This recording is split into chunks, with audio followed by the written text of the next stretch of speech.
sometimes I hear your name. Sometimes I hear your name. It reminds me of the pain.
Yeah, Casey, when I'm older, just let it remind me.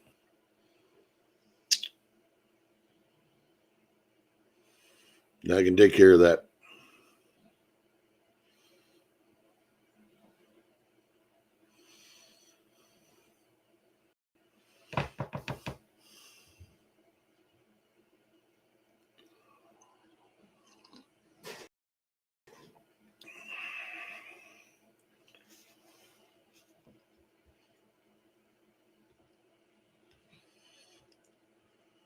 Hey, how you doing there, Gary?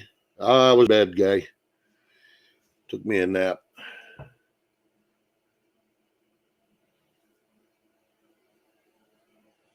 All right, dear. I'll see you when you get home.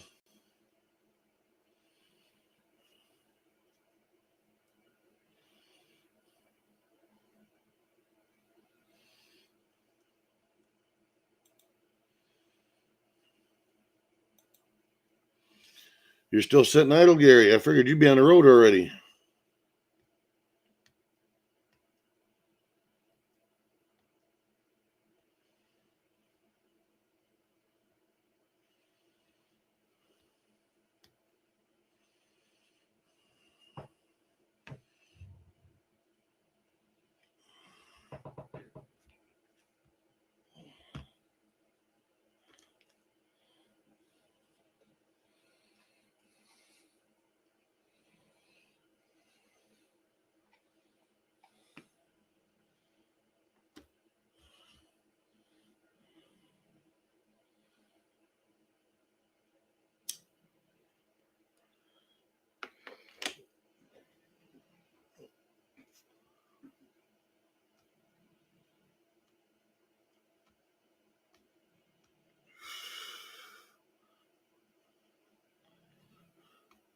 You'll explain later, huh? No, now who'd you piss off?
No, I said, who did you piss off that you're not on the road already?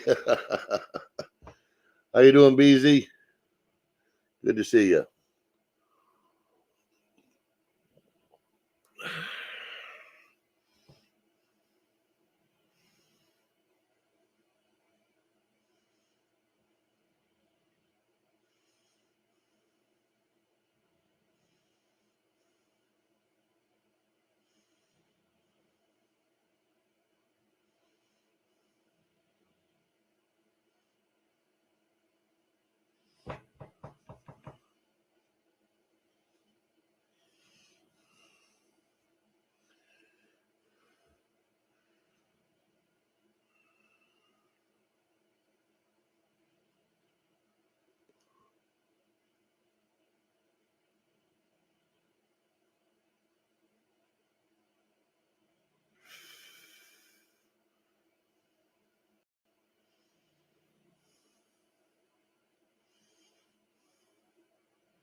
She better not be. She'll be buying me a transmission like you're doing.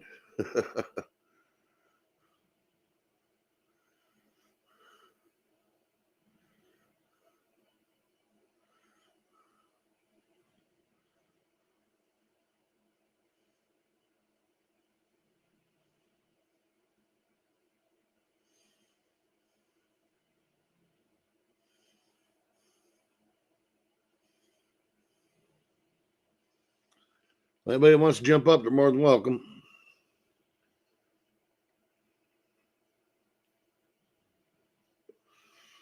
By the way, Beezy, the shower stream worked great. That was good.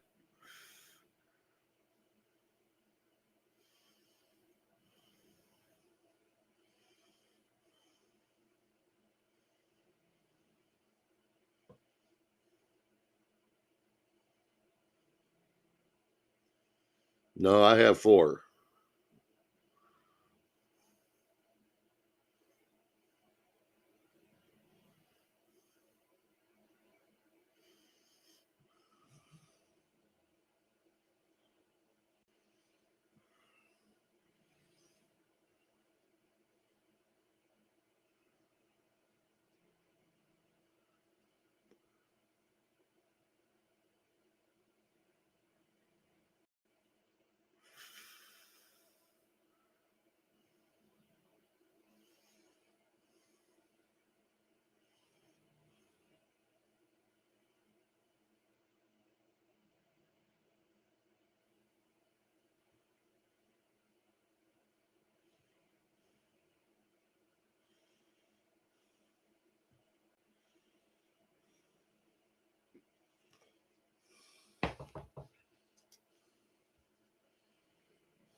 Yeah, look what you did.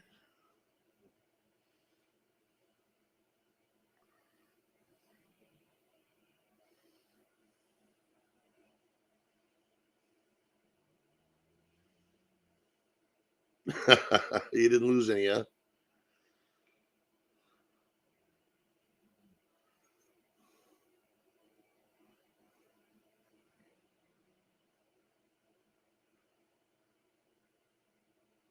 One in the boot.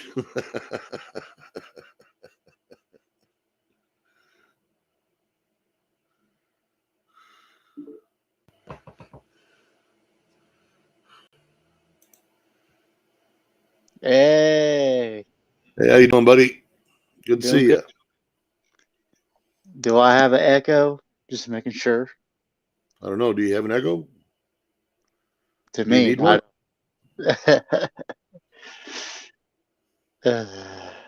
No echo at the moment.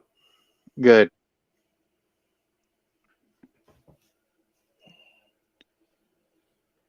So how you been, bud? Just been busy with college. Good. Yeah. Good, good,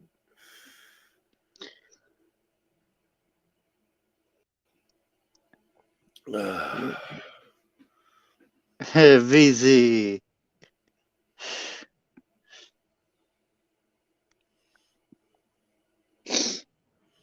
Man, all the been looking at all the bull crap that's been going on. As far as Politics. oh, yeah, that's I know it's not new, but you know. oh, it's getting interesting. Oh hell yeah, it is. I have a feeling there's going to be some people going to jail. Mm-hmm. And what is it? Did you heard what happened in Russia? As far as the bombings, Okay, I figured you knew. All right. oh yeah, I heard about it. Yeah. Yeah. They're Uh, they they're going to try and start as much shit as they can before all the shit goes down. mm-hmm. Paula. Unfortunately, Yeah. they don't. It keeps people distracted from the other bullshit they're pulling. Yeah. Yeah. They're. I don't know if you can say they're panicking because they're trying I don't. everything they can. I don't think they're panicking. I think they're quite satisfied with what they're doing. they've Hold managed to ram through and have a number of people actually believe their bullshit. So, Yeah. I mean, they're already test bedding what they call 15-minute cities in places all over the world, Hmm. which they can kiss my happy white ass on. I agree with you on that.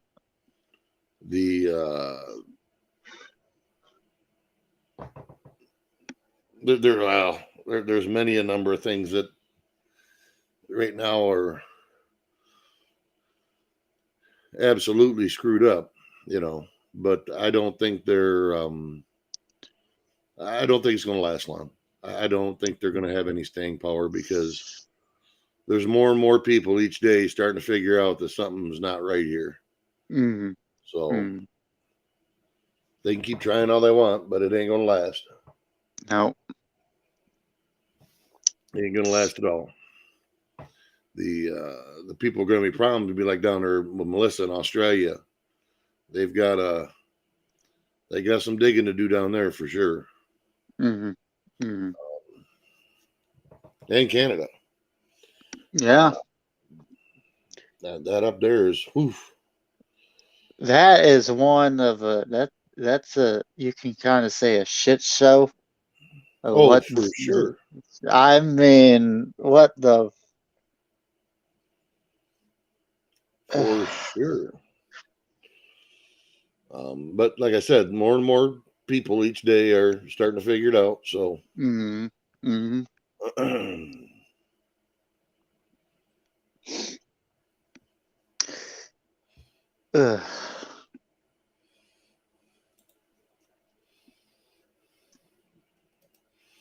hop on up, Gary, if you can.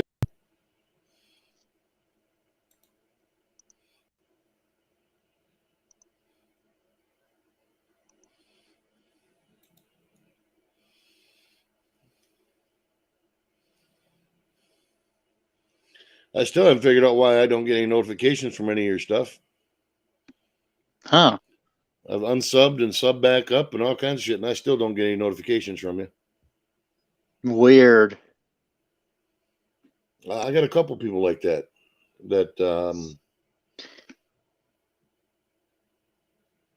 I guess they see me as a threat. No, I think they see me as more of a bad influence. Ah. Don't want to stick no good ideas in youngins' heads, Yeah. Yeah.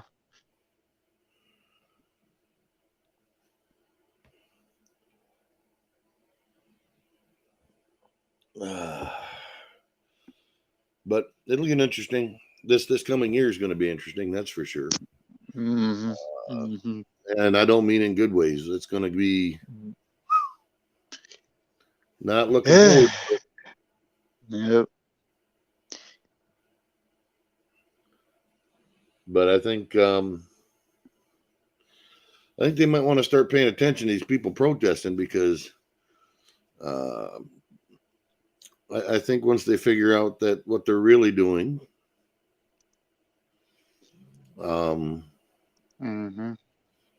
protesting might turn into like it is in a couple places. Mm-hmm. Yes, dear, I know I'm a bad influence.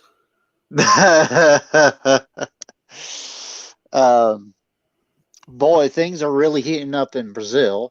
That's for sure. Well, I think that's what needs to happen in a few places.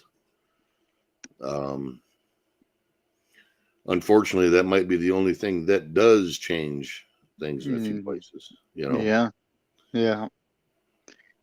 I haven't heard much what's been going on in China.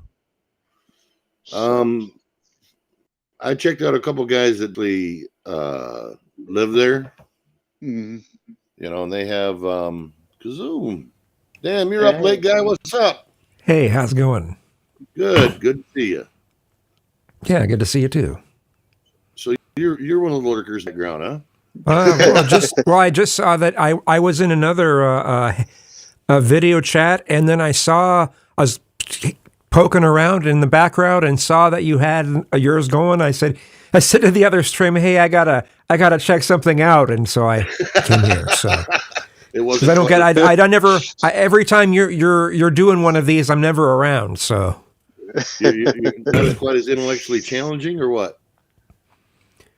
what? The other panel was not quite as intellectually challenging, or no? It was just kind of boring. They were just kept talking about weed oriented stuff, and I was like, okay. To grow or not to grow? That is the question. They were talking about growing methods and such. So there you go. Yeah, I could do that too, but that'd bore the shit out of me too.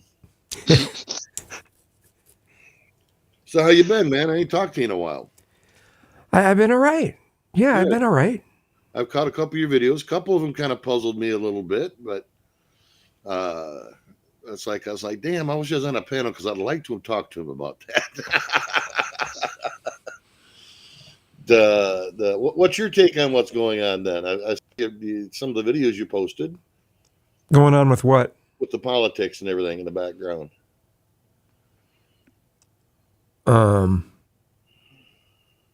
Well, I mean, I think Trump. Maybe Trump meant something different than what he said in that post on Truth Social, but really did look like he was suggesting that we should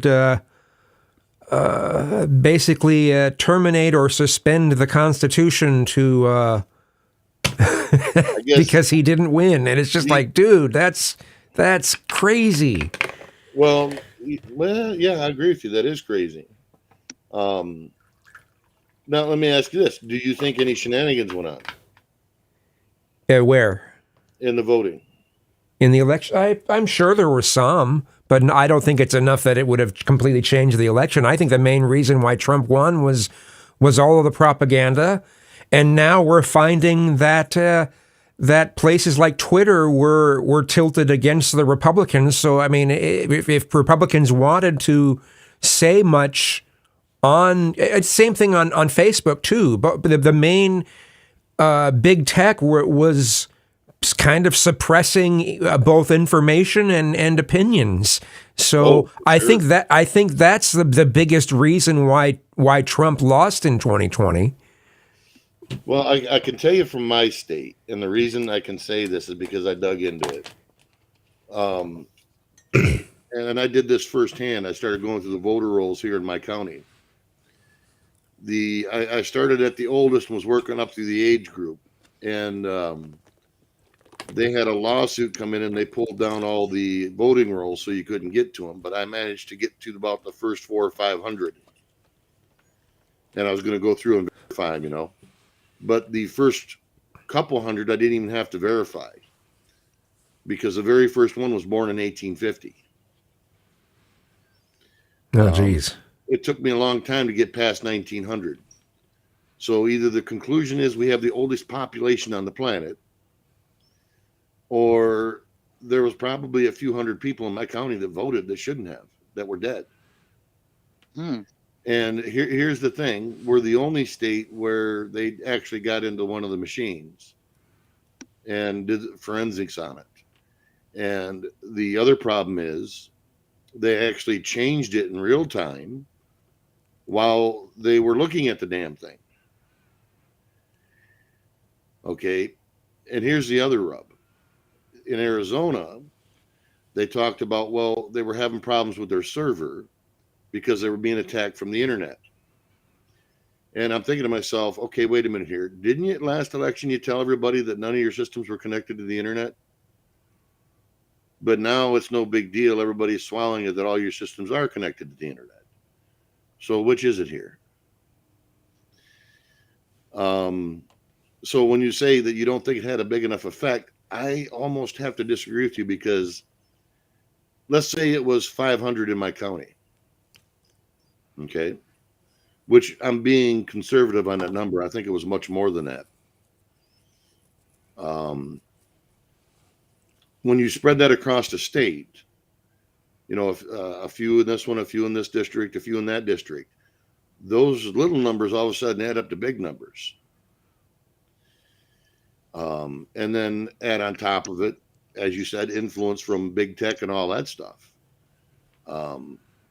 was just enough to push it over the edge. So no matter how you look at it, was it legit? Oof, I wouldn't have signed off on it. And I have no, you know me, I try to be as unbiased as I possibly can. But I definitely would not have felt right about any of it, especially after seeing the very first one was born in 1850. That right there just told me, I was like, you got to be kidding me. How in the hell did, you know, I mean, I know these people at my local polls.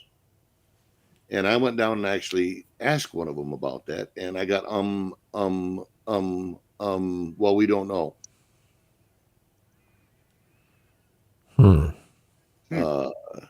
And then when it went in front of a judge here, he just kind of kicked the can down the road to the appeals court. Well, the problem we have now is we have an attorney general and secretary of state, and they have a lot of influence when it comes to that stuff. And that hearing has been waiting to be heard for a couple of years, well, since the election. I'm just saying, okay, perhaps you're right that it did have an effect on the election, but I don't think it would have done much if there wasn't also all the propaganda and the anti-Republican. Because and I still think even if there wouldn't have been the possible election fraud, even if there hadn't have been that, I still think the propaganda would have still made Trump lose. Oh, very possible. I don't disagree with that in the least. My only issue that I have when it comes to that, when it comes toward voting systems specifically, outside of everything that went on with big tech and all that stuff, and I'll address that in a minute, but the voting system itself, in my opinion, we should not be using any machines manufactured outside of this country and controlled outside of this country. That's bullshit. If we were overseeing an election in another country, we would not allow that.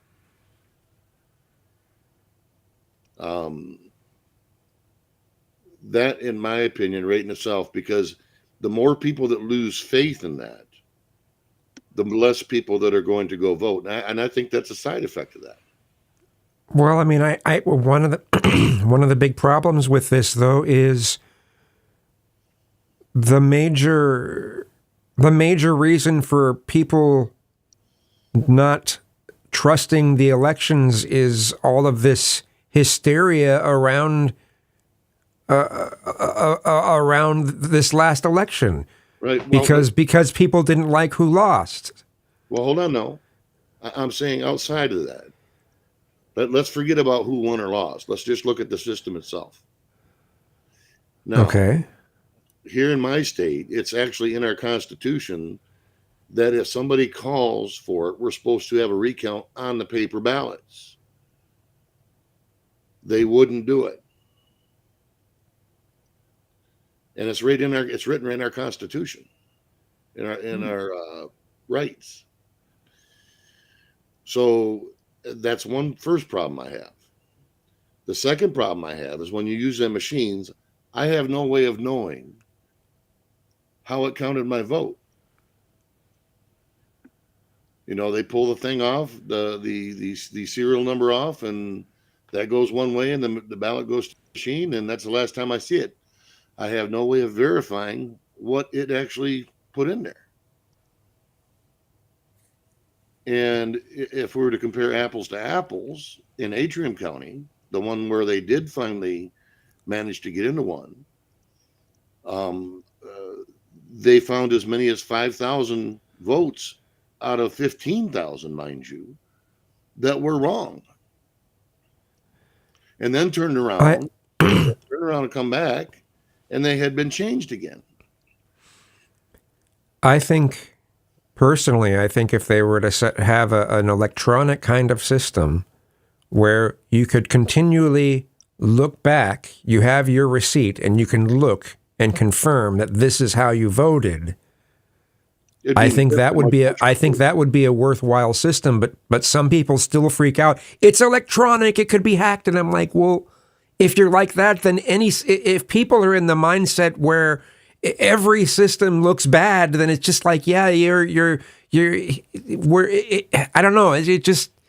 It's weird to me. It's like to me, it reminds me of when people talking about power and what's the best way. Well, still right now the best still seems to be nuclear, and that freaks people out. So I don't know. It's just weird. Propaganda. But what I'm saying is, okay, if they wanted to be totally transparent, and I'm not talking about when they say, well, let's do a sample. Well, no, because that doesn't work when it comes to the system we have.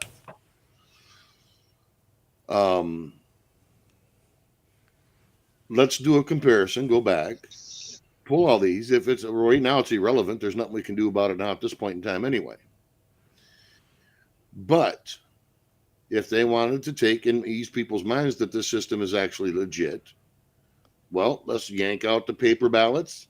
Let's pull up the electronic tabulations. Let's count the damn things and let's run some comparisons. And we wouldn't have to do that in every state. Just do it in the ones that were particularly important. That could be done in 2 months easily. It would cost a hell of a lot less than it costs right now what we're paying to go bomb the shit out of people over in another country. Yeah. So, and if it come out legit, I'd say, well, damn, I'm shocked. Do I think it will? Not on your life. I think that's why they are so hell-bent on not pulling out the paper ballots. And that, as I said, it's a simple thing to do. It would be very simple to set up and have a process where it can be verified legitimately without controversy. Where one side or this side or that side's piss moaning complaining about something. And the COVID thing didn't help that at all. They definitely used that right up to make sure they caused as much controversy as they could. And I mean all sides, not just one side, all sides. And go that route. And if it comes out legit, then they could say, here, we just showed it. We've been transparent. The numbers match within a reasonable, error bar, because we know not everything's going to be perfect. We live we have humans involved. Nothing's going to be perfect. But if they are within a certain error bar that wouldn't have changed anything, then great. Then let's move forward. That ends that whole debate. But it should not have been done the way they did. Everything they did just made people think more and more and more that, hey, there's something damn wrong here. And that doesn't work. If the people don't trust their system, or a substantial amount of people don't trust their system, we've got a problem. And it doesn't matter which side of the fence they're on, because the next time it might be the other ones. You don't know. Do you not think? Do you agree that there's some propaganda trying to put people into a hysteria over Certainly. voting? Absolutely. Okay. All right. Absolutely. That's why I said, bar everything else aside, the way to All cure right. that, this is why I said the way to cure that is, like I said, you'd only need to take 3 or 4 key states. You take Michigan, Wisconsin, Pennsylvania, Georgia. Okay? In that election, those were the big controversial ones. Go through, match them, vote for vote. The electronic thing should you should be able to pick up every vote and match it to a count. It would be readily apparent by the time you got halfway through whether or not those are in alignment or if there were trends. See, because the problem I have is like here in Michigan, when they said they brought in and they do their mail-in voting and all this stuff. Statistically speaking, what happened at 2 o'clock in the morning and then 4 o'clock in the morning is impossible. You're not going to tell me that a Democrat's going to get 98% of the vote across the board. That's statistically impossible. And that's the only way that could have happened for that to have happened. And then you got the news pulling their butt, flipping their numbers off and on and calling races before they should have. And the news needs to keep their damn mouth shut. They shouldn't be calling races. That's another problem we have. Shut them up. I mean, some of the stuff that I heard this last election just blew my mind. It's like, you guys don't have a damn clue who's going to win or lose. It's within 5%, a half a percentage point, and you're trying to call the race. Come on now, that's propaganda in itself. Yeah. You know, and that's the problem. It's just sad that some of our elections take so long to sort out. Just to begin with, it's sad that we don't have some sort of a federal standard for the ways that we vote. Something that makes it. I don't know. I don't know. There just needs to be something better than what we've got now, where it takes so long. Where sometimes you'll have to wait like a week just to get the results. Yeah. Well, here's that makes us look really bad. I mean, to the rest of the world that seems to be able to handle voting better than we can. For sure. Mm-hmm. Well, let me ask you this: do you think they should be accepting mail-in votes up to 14 days after the election? No. Well, they're doing that in some places. Okay. I believe here in my state, they passed a bill this last election to where they're going to expand mail-in voting. So they're going to turn Michigan into a shit show.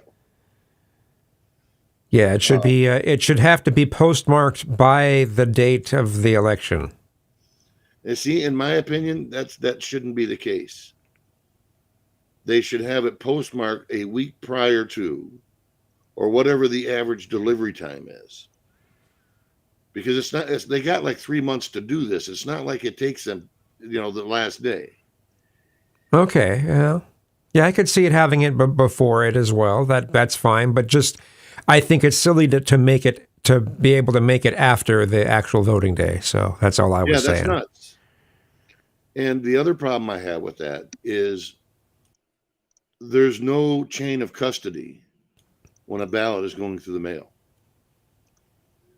And I don't know about you, but I've had Christmas cards come up missing. I've had money out of Christmas cards come up missing. All kinds of shit. And people say, well, that'll never happen in the mail-in system.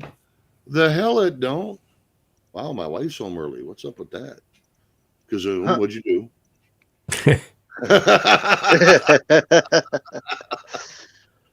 Damn, he brought in reinforcements. But see, now, here's the thing, though. You and I, even though we do sit on the same page as a lot of things, do sit on opposite sides as far as how we look at things. But yet we can still have a reasonable discussion about it. Yeah. Our politicians can't. That's another problem. I wish we were more. I see the way that they bicker in the UK, and it's just like, man, I wish we were more like that. I personally would like to take some of the politicians we got right now from a couple different, from both sides, and take them out to the little kiddie play box in the sandbox. Say, here's your truck. Here's your truck. Let's see if we can play nicely together now. It's like, come on, you're an adult, act like one. And what are you doing home? Did you not read your chat? Yeah, I read my chat. So, all right. So they had to call in engineers, and of course, engineers were not answering the phone. Imagine that. That's why I'm kind of glad I didn't play anything at this point in time where I don't have to take this video down. as I said, we can sit and have a reasonable discussion about it and find reasonable ways of addressing those things. And we're just two people on the internet. Okay, these people's jobs are to do this. They're supposed to have enough intellectual horsepower to be able to do that. And I'm not seeing it. How you doing, Uwe? Easy, Johnny, Perrin. I missed a lot of people in chat. Normally I don't do that. You have? How you doing, Gary? Rick is there. We're living. We're Good living. to see y'all. So, and if we don't address these things, we're going to end up with people from both sides not trusting anything, depending upon who's in control. And that's a huge problem. I can't say for sure that something went on. My spidey senses tell me that there was something seriously effed up that went on. Was it enough to move things? I don't know. I want to find out. And on top of that, these big tech companies that were doing the censoring and stuff, they either needs to be fixed, or they need to lose their 230 protections, because they're not supposed to be doing that. I am just so looking forward to seeing what happens with Twitter. I am crossing my fingers that he's successful. If he can succeed in this, it's going to prove to other companies, oh, we can dump our departments of DEI and they can dump all of that shit and just focus on the stuff that makes that can make the company have a good product. And right. I just think if he's successful, it's going to send a huge wave through corporate America. Yeah. Well, I want to add a little bit to that. I think, if Twitter ends up going to Congress, maybe these other companies or other platforms, we will call it just platforms, will probably some way say, oh, we don't have that information, especially when they're sitting in front of Congress, that they're going to probably say, we don't have that information. We never did that, which we all know better. All of those platforms did do that. Yeah. Well, and by extension, I was trying to explain this to somebody else the other day. With now we know that they had back doors into these systems for governmental agencies to get into. And unfortunately, it seems like it's being found out that some of the people in my state were even had their fingers in the pot. Which I think there was a lot of states that had their fingers in that pot, regardless what side of the aisle they were at. Mm-hmm. They all had their fingers in the pot. Oh, for sure. Yep. And my thoughts are, and I was like trying to explain this to somebody else. Well, companies can do whatever they want on their own platforms. I says, yes, they can. I says, but when you start accommodating a governmental agency, you become an extension of that governmental agency. And they can't do a run around the Constitution just because they say, well, they're a third party. Well, no, they're not. They now are an extension of what they're doing. And if a politician's coming in and either telling them or doing it themselves, or their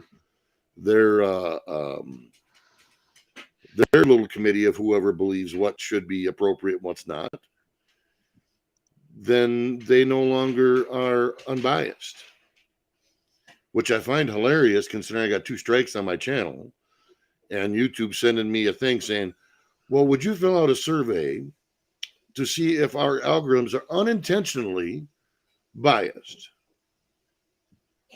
And I'm just thinking to myself, unintentionally. Sure. Okay. So you're already setting up the wiggle words for the lawsuits that are going to fly. And to think how much better YouTube is about this stuff than Twitter was before Elon. I mean, Twitter before was, I mean, it was so bad. So bad. Nobody, why would anyone who isn't on the left want to have been on Twitter when you had to be so careful about everything you say? At least on YouTube, there's a lot of things that you could, you couldn't even make the statement, there are only two genders. You can't even say that on Twitter. You say it, or before anyway. I think it's changing now, but I mean, there's just so many narratives you couldn't say, or you were gone. And the one thing tonight, because believe it or not, Robert, we were hoping you were awake because you would have loved it tonight. But with Diego, he ended up getting 2 strikes. And he was working for the last 6 months, so I'll kind of fill everybody in on this. Some of them that are in this chat now were there, but it was balls to the wall tonight. Everything within the last few years got spewed out to hopefully get that final strike, because that is what Diego wanted to do. And after 4 hours, 30 minutes, YouTube still had that stream up. No algorithms to take everything down about the jab, everything else, the Beetlejuice, everything. We all came out with the original words, and his stream was still there yet. Yep. And if we'd have done that 6 months ago, we'd have been down 5 minutes into it. Right. I mean, I told Kazoom that last one that we had the discussion, and I thought it was a reasonable discussion. I got hit on that one. And I didn't see a damn thing wrong with what we were discussing. And I mean, after 4 hours and 30 minutes, we ran out of things to talk about. But everything, all threw a big monkey wrench into it. Oh, we tried. We tried. Trust me. Diego says it's balls to the wall. Let it all happen. Let it all out. And after 1 hour, we figure, well, this should be less than an hour stream. 4.5 hours. 4.5 hours. And nothing. Well, maybe they're backing off on some of the stuff because they're reading the writing on the wall with what's going on with Twitter. Well, because I know came up. Go ahead, Robert. I do know that with what Dr. Shiva had found, which I can't believe has been ignored for 2 years. Right. That's another big problem. Our judicial system's ignoring things that even the judge that he went in front of said in 50 years, this is the kind of case that they're going to teach in schools because of what went on. And it's basically been sitting on the back burner for 2 years. Right. I mean, they literally have a play-by-play standard SOP of how to censor and who's doing what. And they all say they weren't involved, but yet it lists everybody from the big tech companies and YouTube being one of them. Right. So, maybe they're trying to do an end run and damage control before it hits them. Right. I could be wrong, but I doubt it. I'm sure there's a lot of lawyers right now digging pretty deep to try and find something to justify a lot of things. Oh, yeah. Mm-hmm. Well, like I said, me and Kazoom a couple months back had a really decent conversation about a lot of issues. And I didn't find any of them controversial, and I'll be damned if they didn't smack me for them. Mm-hmm. For the ones that we were having? Yeah. Really? Yeah. Wow. That's why I had to take it down. Well, I didn't take it down. They took it down. And believe it or not, go ahead, Robert, finish up. No, go ahead, Gary.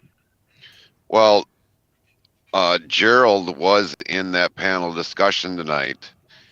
And a lot of you that have seen me live stream, you don't ever see me ever cuss. I am very usually, politeful on everything, but within Diego's panel tonight, it all came out. People actually seen, as an American, of how I hate my country being ran by government, how everybody in DC should be out of a job and get all fresh new perspectives in there and create a whole entire different government and not make a career out of being in Washington almost the rest of your life. And And like Gerald said, sailors would have blushed. Well, we know Gary likes talking about semen all the time, so we'll let that go. But that's okay. Funny, Robert. The thing that I'd like to get at though, and point out the differences being, and like I said, I'll go back and use the discussion as an example between me and Kazoom a couple months ago. And nothing that we have talked about then has come out to be untrue. Very much a reasonable discussion. And just as we were talking about before, if me and him can have a reasonable discussion about the issues from two different points of view and not want to fucking act like an asshole to each other, what the hell's wrong with our politicians? This isn't a goddamn high school football game. You're running a country with nuclear weapons, for Christ's sakes, with a president that can't wipe his own ass. Yeah, it's not a WWE match. Exactly. Although that is a good analogy. I mean, it very much, to me, it's bread and circuses on steroids. You just couldn't make that. If you'd have told me 20 years ago this is what we were going to be facing right now, I'd have said you're nuts. No way. You know, I mean, I know there's some shenanigans that go on, but to this point, no. I guess I was definitely wrong on that one. Yeah, and Gerald's correct. The jury is still out on if that panel gets deleted. We are, I'm going to be monitoring that discussion, within the next few hours here and see if that discussion does get deleted or if Diego will get his final strike.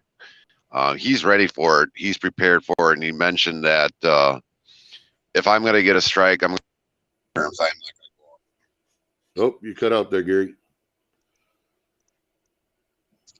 You're saying if he's going to get a strike, he's going to go out with a bang? He's going to do it on his own terms, yeah. Oh, yeah.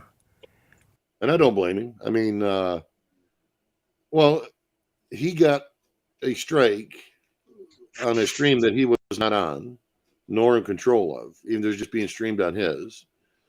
And there was 4 other streams running, 3 or 4. And none of them got hit, but his did. That was running the same streams. So either they're not on the same page or somebody has a case of the ass, which wouldn't shock me. It's not like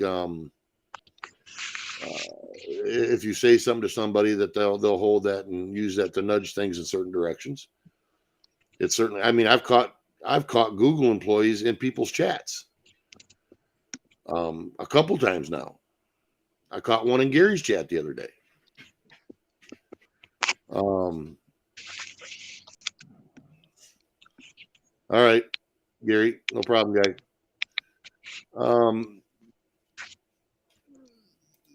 The thing of it is, though, is if we can't have reasonable discourse and reasonable discussion between different opinions and different ideas, it leads us nowhere. I mean, if we can't do this, how do people expect multiculturalism to work?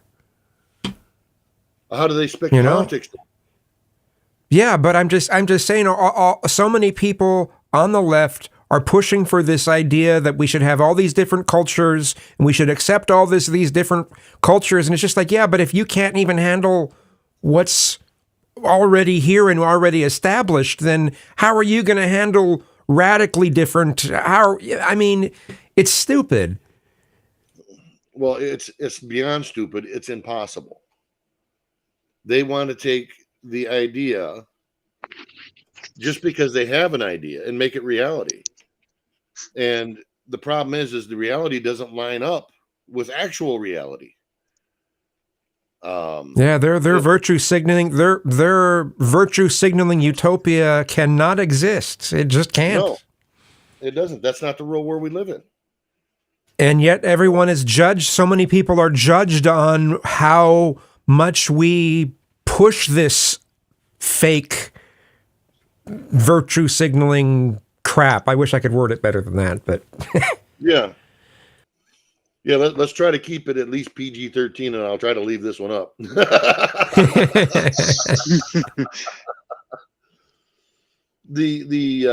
Although this is put up, this is not for children. All right, Gary. Well, you never really left, guy. You're still here. Can you talk? Yeah, I had to reset my headset. For some odd reason, it just vanished like that quick. So I don't know if it needed to be recharged or not. Ah, gotcha. Well, welcome back. Thank you, everybody.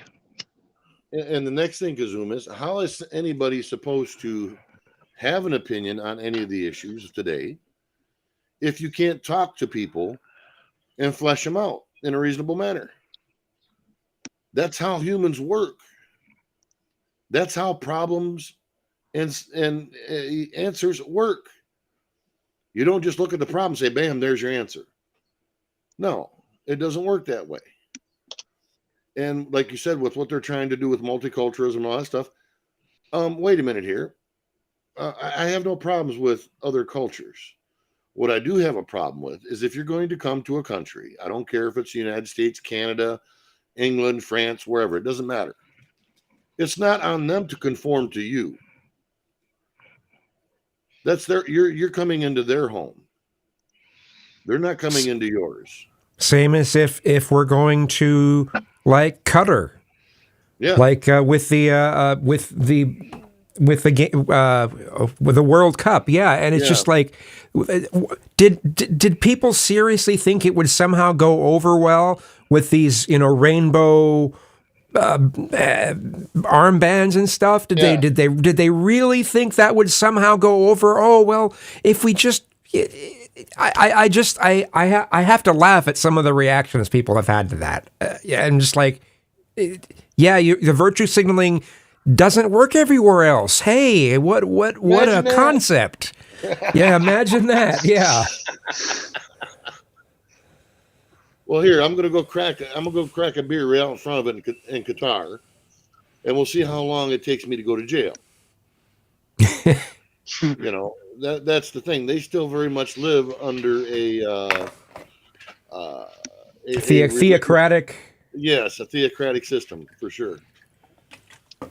That's what cracks me up about people over here pissing, moaning, complaining. Well, we've got it so bad. We got to this, and I'm like, how the hell do you have it that bad?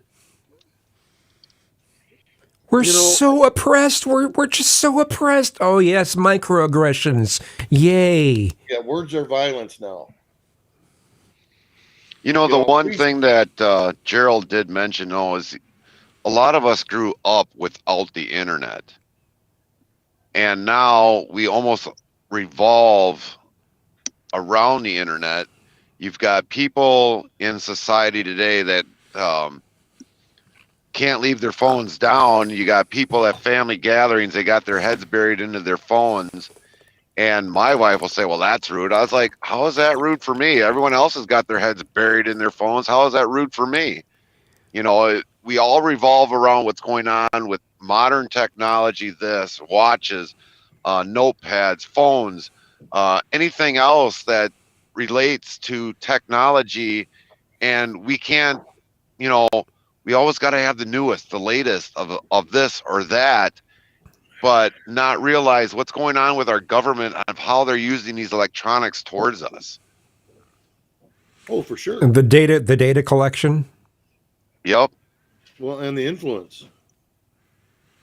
I don't think a lot of people realized how they're influenced by some of the littlest things. If you see it enough, it plants it in your head. Well, I mean, that's how advertising works. Yeah, for sure. And, another thing too, if the internet would have been never born, then I don't think we would have as bad electronically Novembers. I think they would have been more of a straight and arrow. There could have been something that happened there in Novembers, but maybe not as bad without internet interference.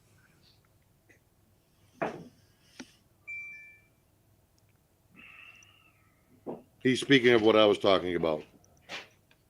Sorry, Robert. I fulfilled the rest of your statement. Yeah. The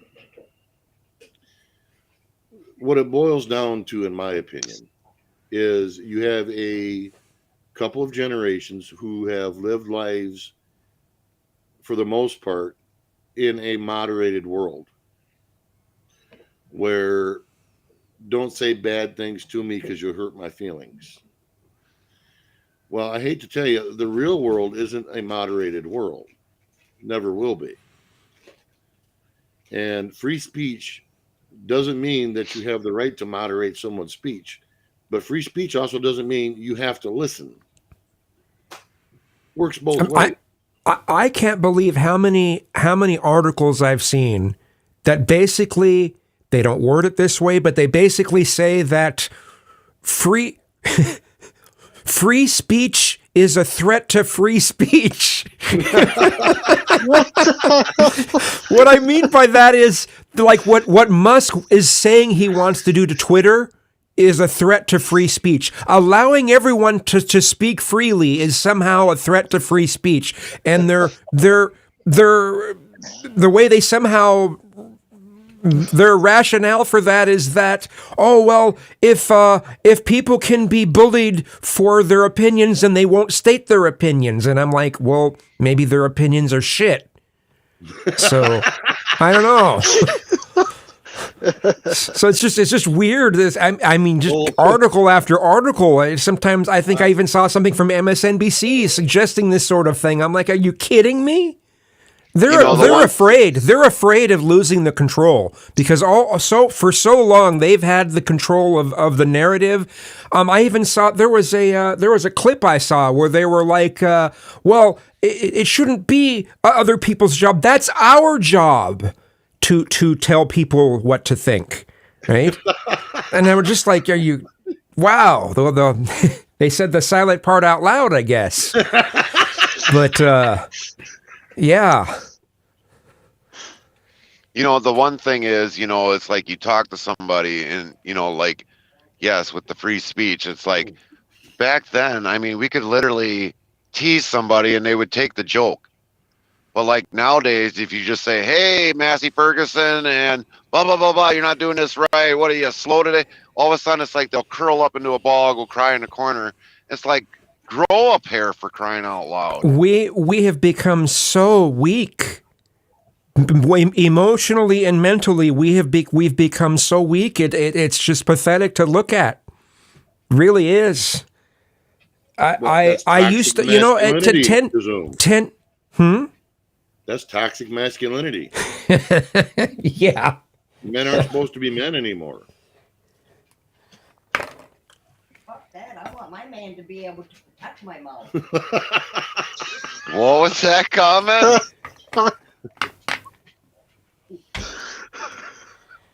You want to say it? Go ahead.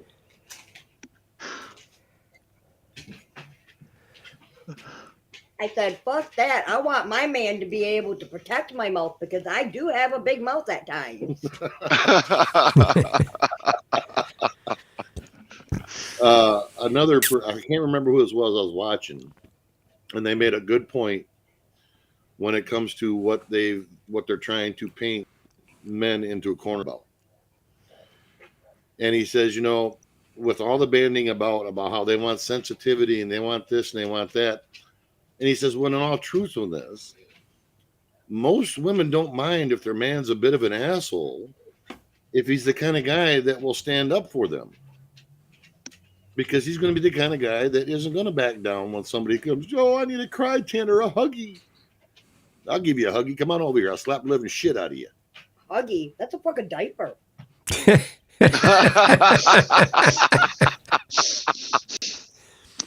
But that's the truth. I mean, don't get me wrong, Kazoom. You know where I stand when it comes to the other stuff. I don't care what other people do or how they choose to live their life. But don't tell me just because I act like the typical male that has been through thousands and thousands of generations being a male. And what they're trying to do is change that. Well, I mean, I don't know. It just, as I've said in some of the videos, it's like the way I define woke is a dogmatic, scholarly-based ideological framework used to dismantle the prevailing social systems that make up society. And these social systems do make up society. That is society. And they want to dismantle it completely and replace it. I'm sorry, I've never just said it this way, but they want to replace it with what you see at pride parades, as far as I'm concerned. That just seems to be and it's just like that's never going to go over for people. Never, ever. They're never going to get that goal. Never. No. And I think also to add to that, they want men nowadays, if the government all of a sudden comes and knocks on their door to just kneel down before them, but for some of us, that's not going to happen. They're going to get a rude awakening one way or the other. Well, and it doesn't matter if it's just the government. It comes down to you're always going to have conflict in situations at some point in time that you're going to have to deal with. Now, we can deal with them reasonably, which is what we're talking about, the social issues and political issues, not thing right now, reasonably. Or we can step out back and do it old school. I'm good with either or. You know, the problem is you've got a couple generations, as I said, and many in the academia, which just blows my mind because academia is supposed to be evidence-based. And this is certainly the furthest thing from evidence-based that I've ever seen when it comes to social issues. We want to neuter the very people who are supposed to protect the weaker in society. Yeah. You know, they talk about, well, as you said, because of microaggressions and words of violence and this, and, you know, that's toxic masculinity and all stuff. Well, what do I want when it comes to if we had a war in this country? Do I want 130-pound rainbow-wearing, dildo-swinging monkeys? Or do I want a 250-pound, 6'5" Sasquatch? Which is what I am. I vote for the Sasquatch. You forgot the chain, a Sasquatch on a chain. Yeah. Oh, hell no. He's being let off the chain for that. The thing is, though, is you have a certain truism when it comes to society. Period. No matter if we have how large your political system reaches across countries, it makes no difference. You're still going to have conflict at some point in time at all different levels. And we are still going to need people who can absolve those conflicts. Sometimes you might not like the way I absolve it, but if you shut up, I won't squeeze your eyeballs out. Simple as that. Ben, you just had. Oh, sorry. We've lost that. All of a sudden, it's a bad thing to confront somebody and say, "Hey, listen, you're being an idiot. And if you continue to be an idiot, I'm going to shut you up." We've lost it. Well, that's aggressive. Well, yeah, it's aggressive. Mayo, you dumb shit. That's what I'm supposed to be. That's how we get shit done. Always has been, always will be. If you think running around in a war zone, blowing bubbles and waving rainbow flags is going to change someone's mind, I hate to tell you, let me take you over to the Middle East and we'll see how long that lasts. Rainbow bullets. Yeah, here we go. I don't even want to know the maker, whoever would do that stupid thing. It's just it's absolutely crazy. the thought process they have behind these certain things. And granted, I understand there's going to be things that change in society where socially acceptable things are not socially acceptable anymore. And there's going to be things that weren't socially acceptable that need to be. Would you two knock it off? Go lay down. You're showing your toxic masculinity. Knock it off, Dozer. Now, honey, you're supposed to make sure that they know you're the alpha male. But I was about ready to say, Robert, are you naming your two marbles again? yeah.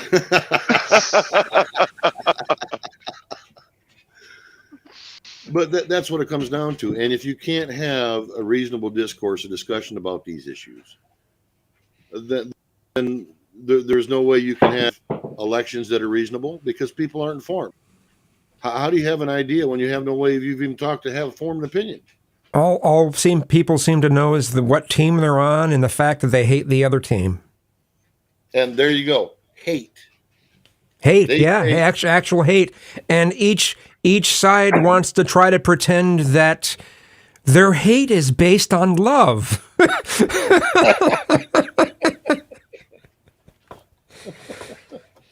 And definitely there can be some idiotic ideology out of that crap too.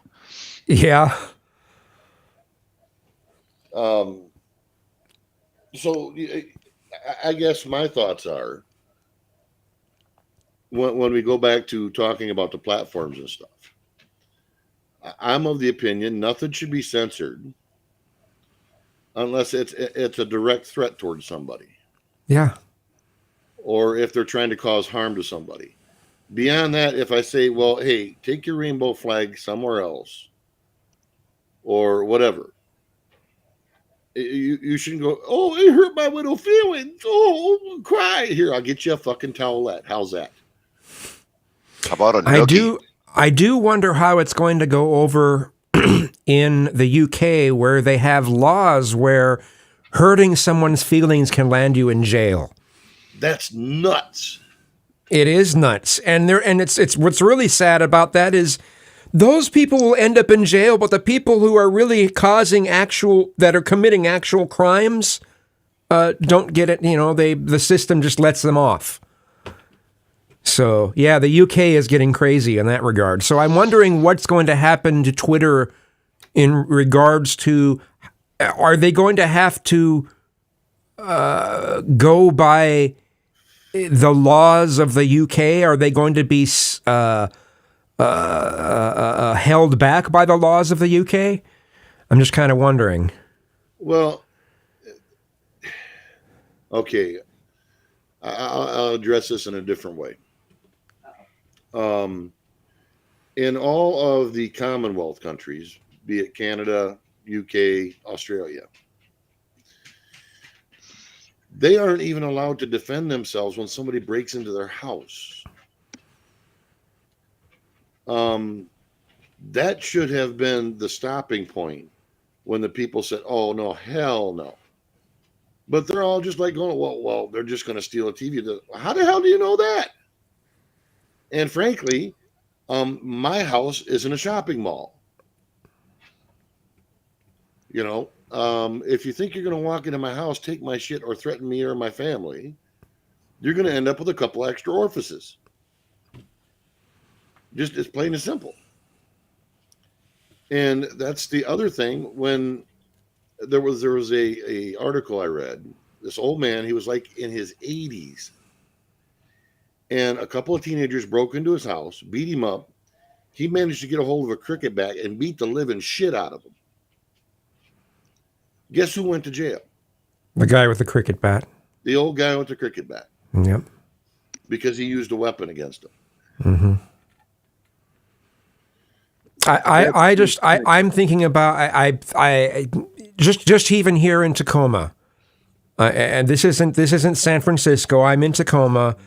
Yep. There have been so many incidents where people just will go into a store, they'll grab as many things as they can. They just walk through, and the store can't do anything about it. You know, the store will will try to hire security, but the security can only do so many things, because if the security could be charged if they do something physical to stop the person from leaving with And all see, that that's shit. Bullshit. That right there is the slow leak to the same damn bullshit they're pulling over in these European countries and that they're pulling in Canada, where you can't even defend yourself on your own property. Bullshit. They better knock that shit down right fast. Yeah. Everything common sense.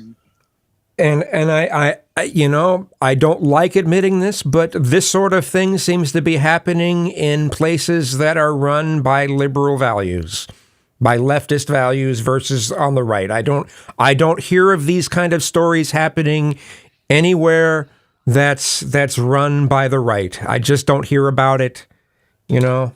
And maybe I'm wrong, maybe I'm just not looking, but it just seems to be that way. Well, and ask yourself, how is allowing that bettering society? I have no idea. I don't know. It's all about it's being tolerant of things you shouldn't be tolerant of, and yet they're so concerned that we shouldn't be tolerant of white Christian heteronormativity. I don't know. It's so strange. It's so weird. Hey, I need to get some water. They want to say some of us are mentally unstable. I think some of these people definitely need to have a mental check on their thinking. Yep. I'll be right back. Go ahead. The the thing is, Gary, it'd be like you pulling in with your truck, somebody jumping into the back, opening it up, stealing all your shit. But you're not supposed to stop them. Right. Wait a minute here. The wrong answer.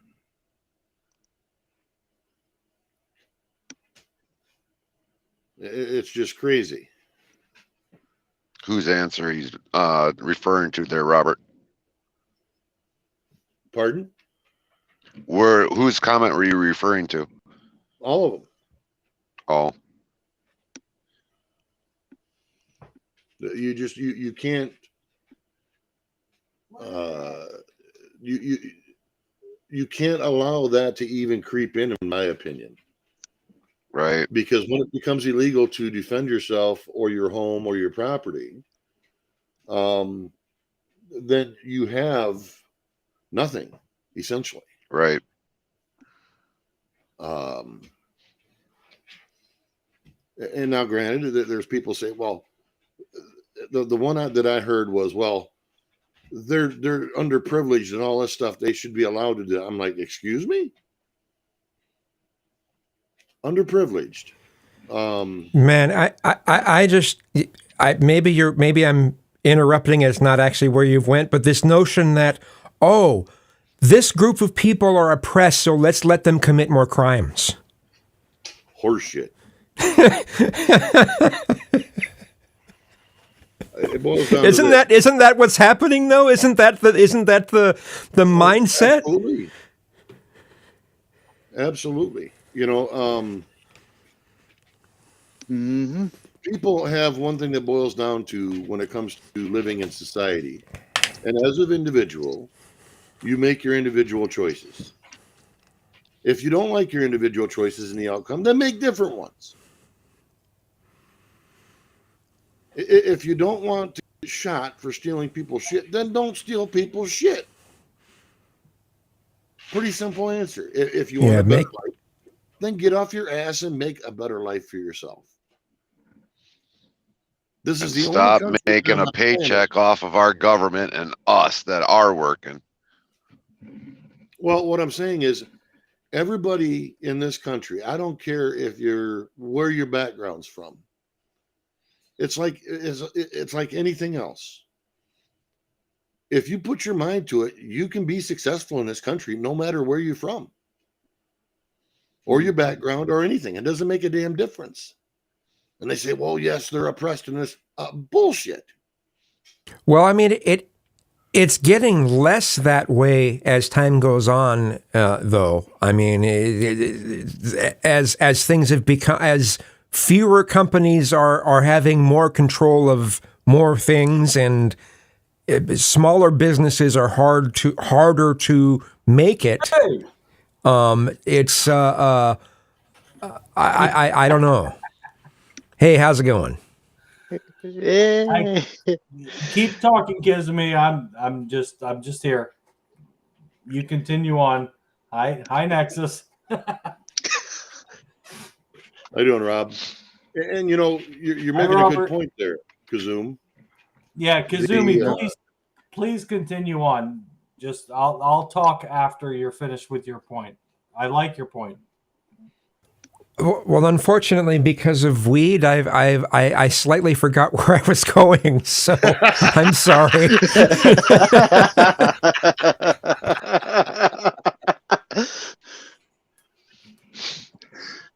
Well, you have the much floor love. then, Rob. It's all you. Hey, Gary. Hey, Robert. Lord Nexus. Much love. How you doing, Vic, are buddy? we still friends now after that rush? Who are you talking to? No I don't even know this guy over here. I rush. I claim no relation. No, I'm kidding.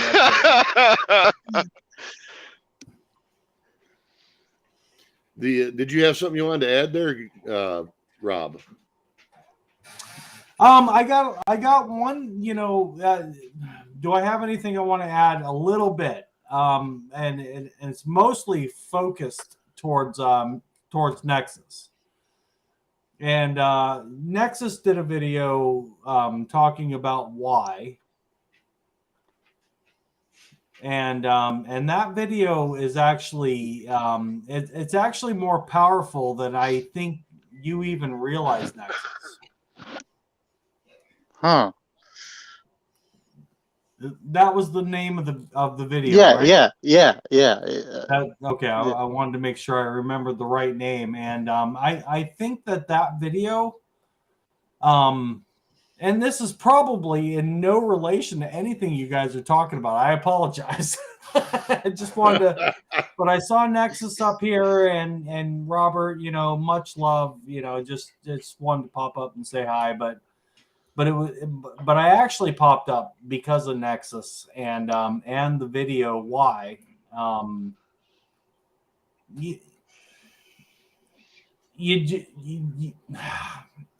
I've had a few drinks, but you just don't realize how important that video could be to a lot of people, and where you could come out of this, you know, talking about that situation, you know, and you know, people that are in that mental state. Mm-hmm. I think it was pretty kick-ass, and that's actually why I popped up here, was to, you know, kind of, you know, just let you know that I love that video, and I encourage that type of you know, and you know, you don't have to turn your channel into that or anything, but that particular video was kick-ass, and I much love to you. Well, thank you. I am very speechless. Yeah. I have. And Robert, that's why I popped up here. I'm sorry, Kazumi. I know you were in the middle of a chat, and I apologize for coming in. No worries, man. You're fine. Right in the We'll middle find of it that again. chat. I wanted to keep hearing you. I just wanted to kind of get in here and you know, and then, you know, wait for you to finish chatting, but then you stopped chatting, and I'm like, oh, I feel bad. It's like, oh shit, he was talking, now he's not talking, and You should throw a link up to that video there, Nexus. All right. You know, and I guess that's probably when my channel gets hit so much, because I do get people up here who want to talk about things that we normally can't. And I know not everybody's going to agree on everything. I know that for a fact. But if you can have a reasonable discussion about it, That's how we fix shit. Not Man, what we isn't it politics. isn't it sad that there's so many things that we can't talk directly about? I know. Yeah. It's nuts. We have a rainbow butt monkey with a 12-inch dildo doing the helicopter in front of a damn library. You can talk about okay. that. Yeah, we can talk about that. We can even show the video because it's on YouTube. That's nuts. That's furthering society. Where Man, what was I need to find a comment. Hold on. No, keep going. you know Gary, where does that further our society in any social system? I want to know what the benefit of that is. How does that benefit society? Other than to give some fruitcake, and I hate to use that word because I'm labeling somebody, but does it make me wrong that I don't want to see that as I'm driving down the road, nor do I want my children to see it? I'm hoping that this statement comes into place. It was someone named William Blake. The statement was, "The road of excess leads to the palace of wisdom. You never know what is enough until you know what is more than enough." And I think that totally applies to the LGBT community. They need to realize, hey, this has gone too far. They really that, and activism in general in schools and such. We need to realize, when have we gone too far? And that really needs to be accentuated. So, yeah, I think you hit you're very on point with that statement. yeah, you know, I agree with that. I when do did agree these with that as well. when did these issues become such a centralized point of our society? In all actuality, So such a on a point subset of on a point that Kizume is saying there, Kazumi, Kizoom. Kazum. Okay, thank you. Now I know how to say it. There's a lot of things that we're seeing recently, and one of the big things, like over the last couple days, was a drag show for it was a family drag show, all ages 5 to 10, and here's all the little kids. Now listen, I'm all for LGBTQTBTR, whatever. All the above there, Rob. I'm for all of it. I'm okay with that. But I'm confused by the drag shows being held for 5 to 10-year-olds. I am confused by this. I don't agree with that. I don't know what the point of it is. I don't know why they want to. The point? Yeah. What are they wanting to do? Desensitize young children to this? Okay, what does that accomplish? What does it do? What good does it do? I think in a way it's to kind of demoralize children to thinking that they can be whatever they want. And even some strong children who get raised by the right parents get taught their rightful gender. And doing this, pushing this narrative on your children to make them think this or wonder that later on in life, to just, make it easy for them to be narrowed down or something else for that matter. And that's not even right itself either. Yeah, I mean, perhaps they are trying to get people to question the concept of gender, and maybe that'll make more kids confused, and yeah. And basically, when somebody comes to their door, they just bow down to the government. Hey, Nexus, if you got to say something, jump in there, guy. Like I said, I am in complete support of all everything, as far as what people want in their life. 5 to 10-year-olds, I'm having struggles actually describing this, but 5 to 10 doesn't know what you gotta do your thing. They don't understand what the concept of gender. Family members, and I love them wholeheartedly. My whole heart, I absolutely, feel that whatever you want to do in your life, but I don't think at a young age, that's where I change a little bit.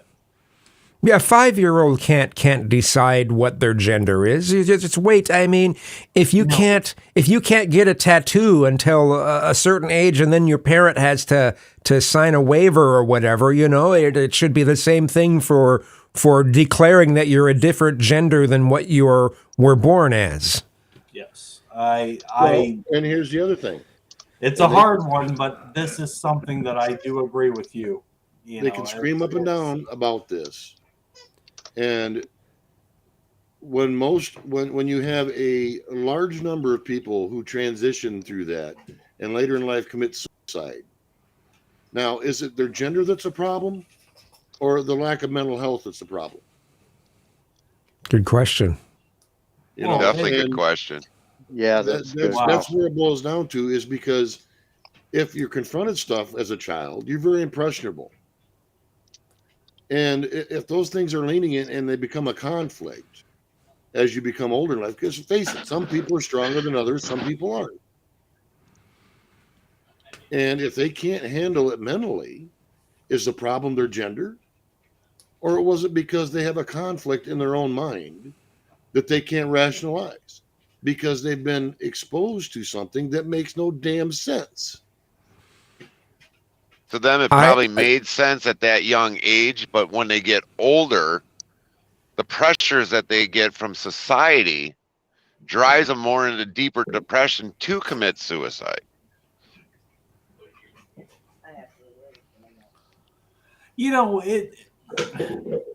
One of the things is, when you go in at that young of an age, you don't have that decisive personality. So,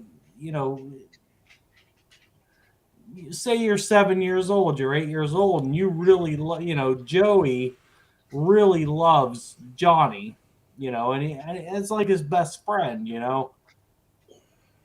but they haven't developed they're at that young of an age, there's no sexual, condensation, there's no, you don't know that you want to be in a relationship. You don't want to be, 10-year-old. They just want to be kids. 10-year-old Joey, loves, 10-year-old, how does that work? It just doesn't work. They're not. Love doesn't have the sexual element tied to it yet. Well, correct. And it doesn't ever, in my opinion. So I do agree with this, at a young age. Well, I mean, it's clear. At an older age, if people want to, like I said, I've got many gay family members, and I love them dearly. And they are gay. And they're very gay. Yeah. Miss T just kind of, threw out there, but I still feel strongly that at, 10 years old, 9 years old, 8 years old, there shouldn't be anything throwing one gender towards another, I'm probably not saying this right at all, but no, you're trying to dance around it. You need to quit. Yeah. I just don't think they should be teaching. I don't think they should be teaching about sexuality to young children, to kids that aren't even starting to go through puberty. Mm-hmm. I mean, if they're starting at the age they're starting to go through puberty, sure, talk about things. But if you do talk about things, make sure you don't just mention the alternative sexualities. Mention the main sexuality first. Well, That seems But the other like thing what- is here, there are that actually seems some. like a book- Oh, sorry, Gary. Go ahead. There are actually some schools in the U.S. that are teaching kids sex ed class at a very young age, between second, third, or fourth grade. When most of that we ended up getting teach that in 6th, 7th, or 8th grade. Yeah, Why that's are when they it should doing be. this so early in their lives when they're just trying to be kids? Yeah. Well, I remember junior high. I mean, I'm 46. I'll be straight up. That's my age. I'm 46. I remember that shit happening in junior high. So I don't remember what age I was. I was a teen. I know that. But the shit's happening, in much lower grades now. Now, perhaps, I mean, to play devil's advocate, there is the internet, and kids have access to the internet, and maybe a lot of this is to try to prepare them because they're going to start getting access to stuff already, so they want to get to them early. Maybe that's a mindset. I don't know. Well, you know what? You're not far off on that. I don't agree with it, but you're not wrong. Well, The let me add schools something know to that, that though. the internet's out there. I mean, want obviously, to we all expand know on it. what Kazoom said. Now, we have what we call, shall we say, mainstream, acceptable standards when it comes to sexuality and gender.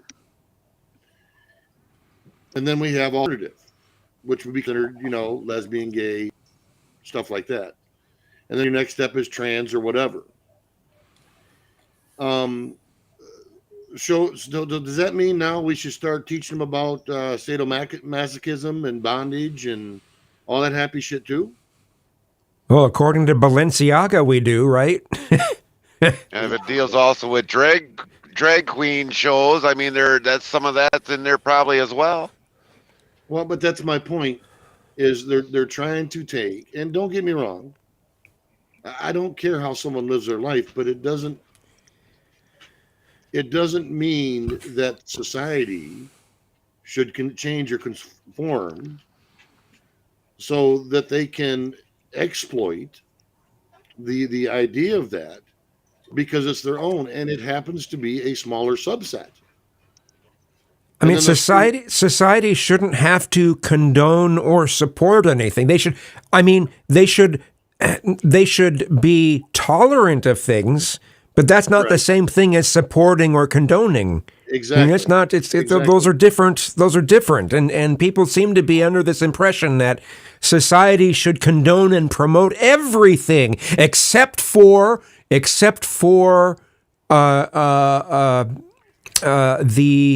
Christian that whole except for the white Christian type of mindset. If it's pushing that, then it's bad.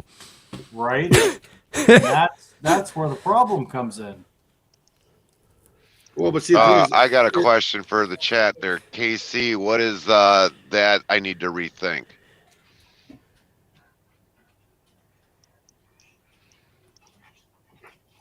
Say that again. Might take a moment.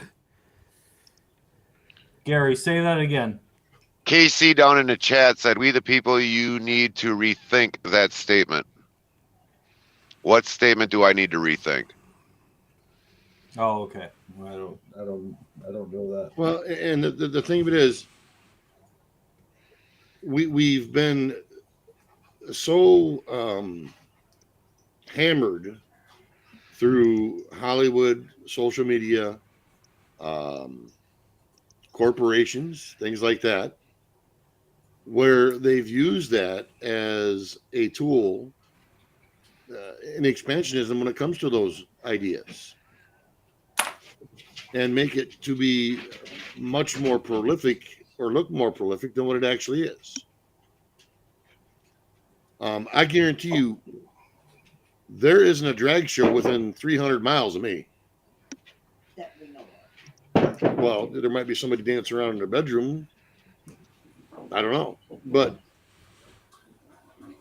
Now, to think see, the funny thing is, real quick here, I want to comment on Gerald. Where did it go? Gerald said a child should be allowed to be a child replete with the inherent innocence. It was the other one. It was, where the hell did it go? They want to normalize pedophilia. Yes, there it is. That one. They want to normalize pedophilia. That's not the first time I've heard that, and I hope that is and wrong. I think he's correct. No, I think he's correct. I was actually fixing to say that, but he started chatting about that. I don't think they. This might sound weird. I don't think they think that is their goal, but I think in the end, by their actions, that would be the end goal.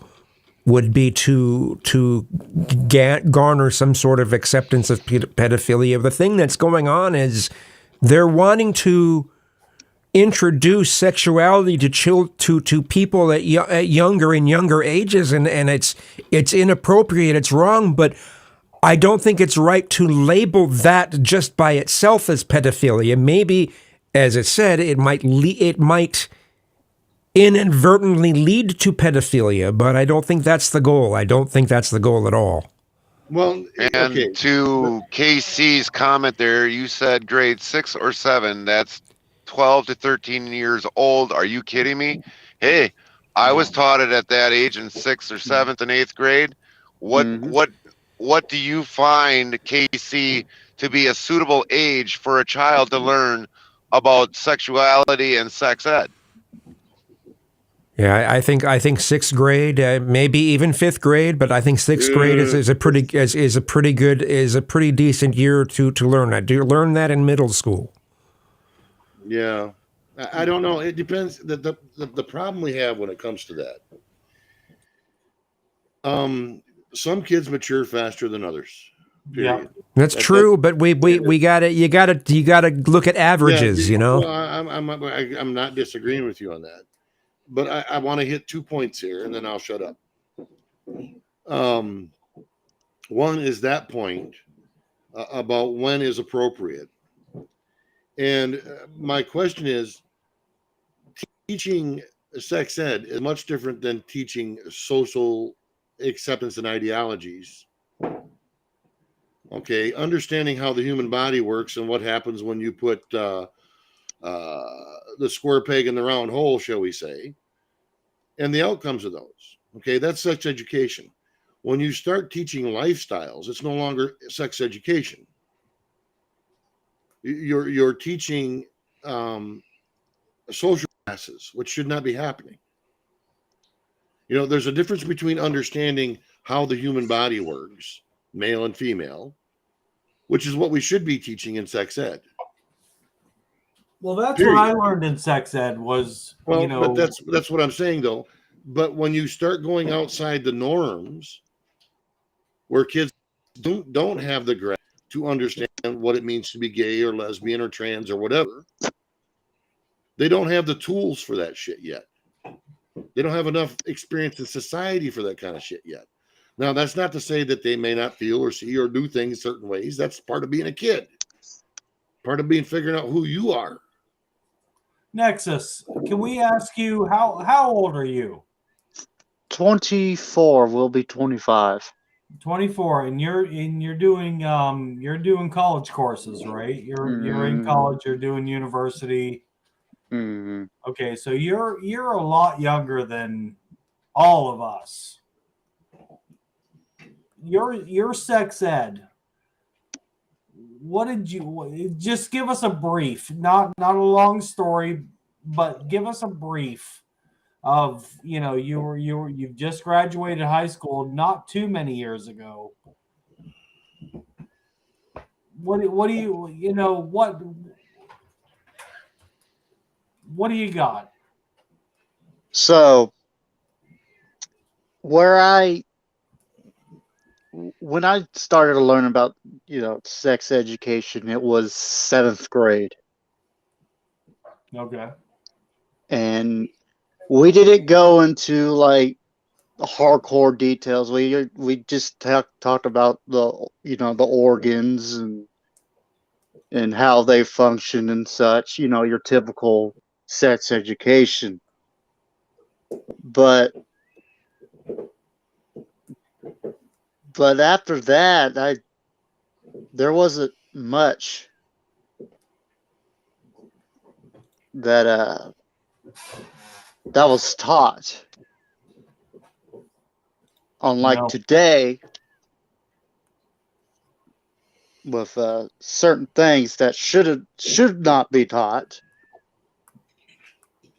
So when you went through it, at the time that you went through it, so how old are you again? 24, right? 24. 24. So 7th grade would have been probably what? We about 7th grade was basically 2011 to 2012. So about 10 years ago, roughly. Yep. So about 14 years of age. And Somewhere around. Somewhere around 14 years. Okay. So you knew that the female, and you learned a little bit about the eggs and you learned the uncomfortable shit. You talk about, Yeah. don't, if you do this, she gonna get pregnant and yeah. Yeah, So before that was go ahead. before the class, I had to get permission from my parents to take the course. So Okay. that's how it was. Wow. Okay. Yeah, That's your 10 years parents. ago, guys. Okay, so Yep. that's interesting. Yeah. I know that, I know you, Gary, Robert. I mean, I know all of us. There was no permission. He's got just he's down a couple years from us. I find it interesting that you mentioned that there's permission needed. When I put that into contrast to the videos that are floating around from places like libs of TikTok and such, I should say to the videos that are floating around on TikTok of teachers or supposed teachers, the things that they are teaching, they're bragging about teaching and. And that's just very interesting that that you had to have a permission at that time, but now it's looking like they're really just cramming things down kids' throats without any consent. I don't know. Yeah, But see, Interesting. And Now, let let me say one thing. Let me say one thing real quick. Sorry, Robert, but I'm guessing he's 20. He's 24. I'm guessing I'm guessing most of us are in our 40s, right? Yeah, Yep. I'm 49. 46. 47. I'm not even telling you. I'm the old fucker of the panel. Yeah, Robert's up past his 80s. Okay, so all right, so that's all that I wanted to just kind of point out. Going with Nexus and with what you're saying. That's the big difference. We got.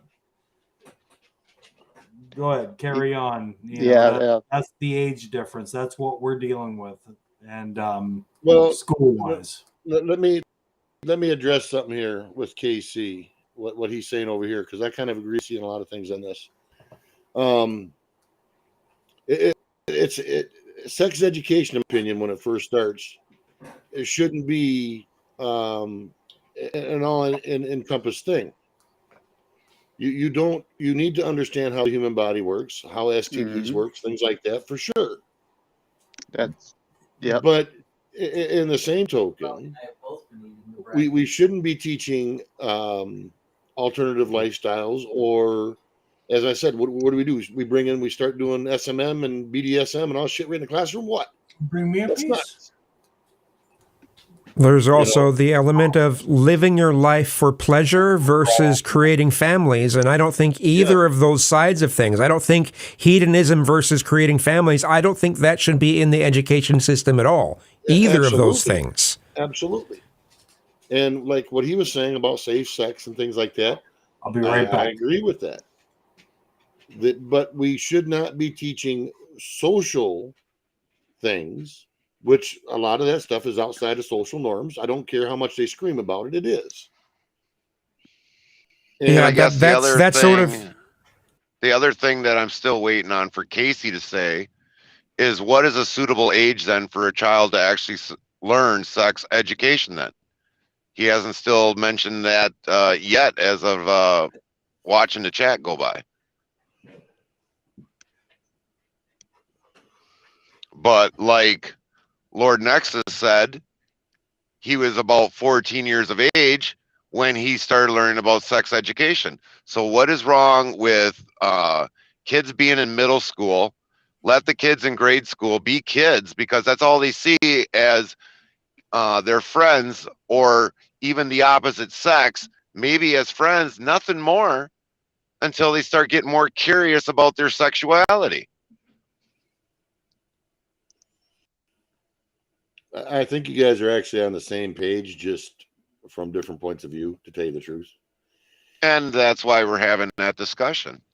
Right. But as I said, I think you're on the same page. It's just, guys, you're getting our wires crossed. Gerald says 66. The thing that I have a problem with now, the problem I have now is you have schools that are being allowed to administer drugs to kids if they want to be different without parents' consent. Right. And I'm sorry, that's absolutely,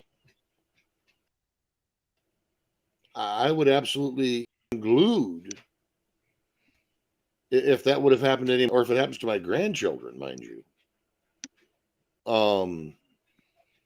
You know, to find out that they give my well, how old's Casty? 11. They're going to give because she thinks she wants to be a male, unbeknownst to my son or to myself or anything. They better lock their door tight and have an army in front of them, because when I'm coming, I'm coming. I would be off my rocker, and in my opinion, with good reason. No kid should be exposed to any shit like that, period. That's so far over the line that you can't even begin to have a debate about that reasonably. And that's an issue. They seem to want to normalize that. Well, okay, little Johnny or little Jessica or whatever feels like they wear, different clothes. Well, that doesn't mean a damn thing. That doesn't mean that they want to spend life as a transgender. That's part of growing up and figuring out who you are. And unfortunately, it also comes down to, in my opinion, the examples we have in society. They want to bring that to the forefront in schools, whereas in parents' homes, all of a sudden, if you're trying to teach your kid a shall we say, typical family, you're battling against your own school system. That's crazy. It shouldn't be that way. If I'm wrong, people can point me out I'm wrong, but I don't believe I am. I don't think any school should be given. And the one thing is, like Gerald posted, 13 through 14, in my opinion, which is roughly junior high school or middle school, as some people could probably say it. So maybe 5th grade for girls, because yes, some probably mature probably a little bit sooner in the 5th grade. But I mean, by then you're looking at 12, 13, 14 years of age anyway. Yeah. Yeah, I know it is, Curtimus. The that and that's unfortunately gotten pulled into our political system, and it shouldn't be. Right. None of this should have ever been into this. Paula says some girls don't have decent mother figures. I'm sorry, I just have to push the notion that most boys do not seem to have good father figures.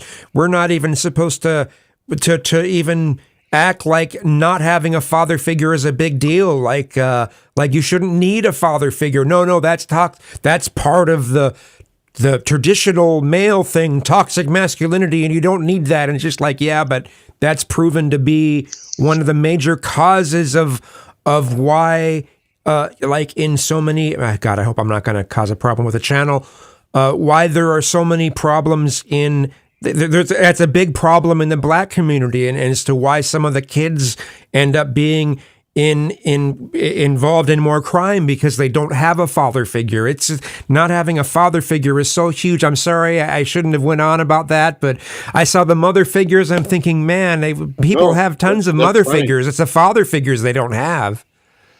But the one thing too, if any of you have ever watched the movie Courageous, the studies probably around in the US where a lot of males don't have their father figure there because the relationship or whatever else broke up.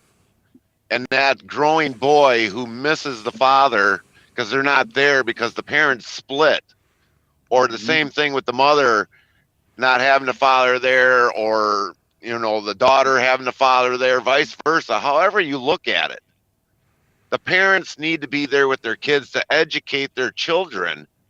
And a lot of them just stray off and just rebel. And then all of a sudden you come into more pregnancies throughout the high school at an early age because the parents weren't there to guide their children. Mm-hmm. Yeah.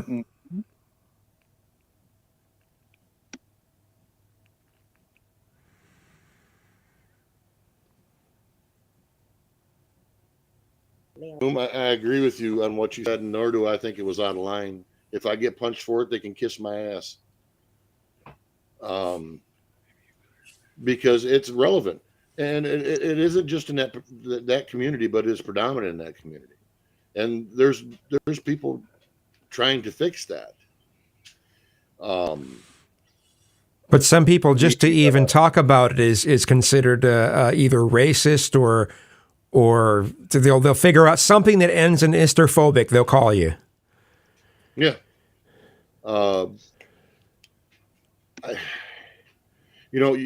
I myself grew up in a very, very, very shitty situation. I didn't grow up with my real father, and the one who seemed to think he had this idea that beating you with a 2x4 and pipes was appropriate.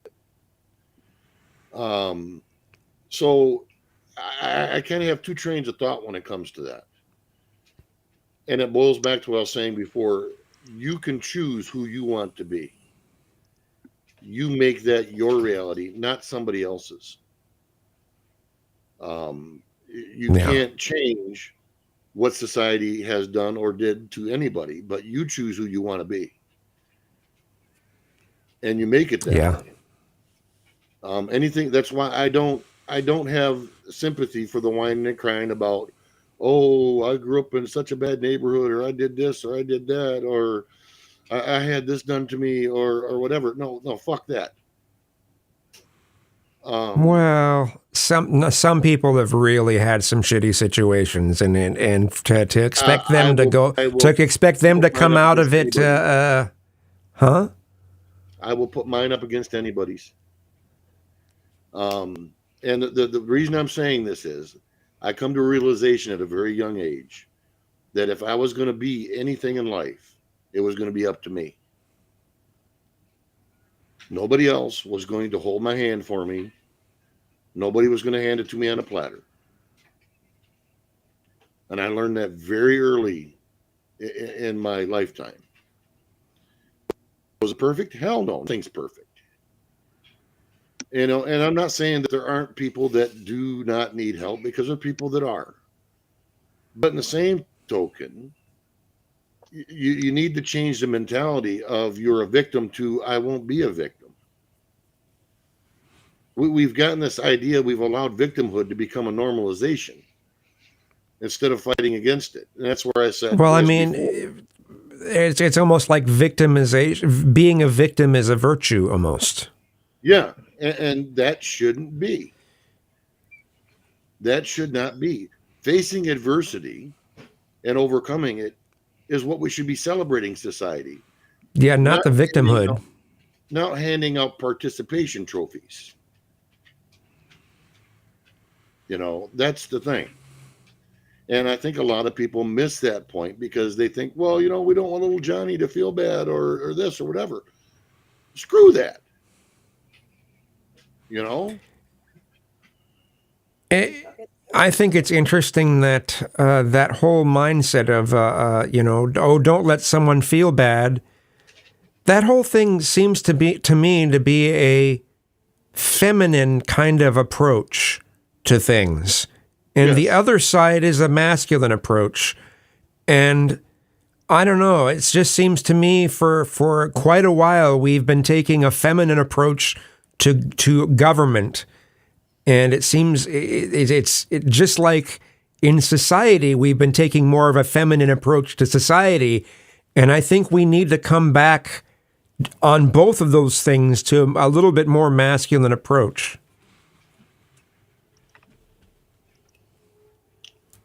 Yeah, absolutely.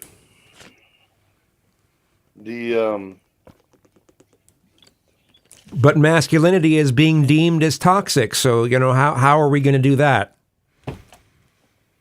Well, we need to, one, in my opinion, a lot of these things need to be put in the place of where they should be. And you're going to get the screeching and the hollering and all that bullshit. But there's just certain parts of society where they belong in that part of society. That's not to mean they should be discriminated against or anything like that. That's not what I'm saying. Well, I mean, if people are going to have to want to live kind of outside society's rules and standards, then they should expect to be looked at as outcasts. And there's nothing wrong with being an outcast, but you shouldn't complain about being an outcast if you're going to intentionally have behavior that makes you an outcast. Ah, see? Self-responsibility. And accountability. Imagine that. And it applies to that perfectly, just like it does anything else. And as I said, what they're trying to do now is they're trying to get society to cater to those types of things. Yeah. And we shouldn't be. Well, I mean, just how about fat acceptance? That's a weird one. Well, it's basically saying that you can't help being fat, so society should just look at it as being healthy at any size. Everyone. That's a push, and it's crazy. See, now wait! I can say it because I'm a big boy and I'm a little bigger than I should be, but I guess they didn't put enough weights on the top of your head there, Robert. What's that? I guess they didn't put enough bricks on the top of your head to kind of keep you from growing.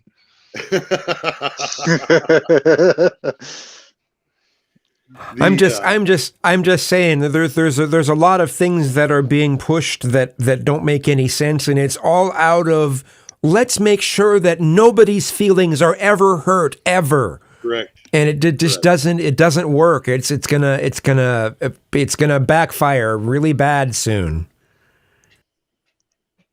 So does that mean I can identify as a skinny person instead of a fluffy person?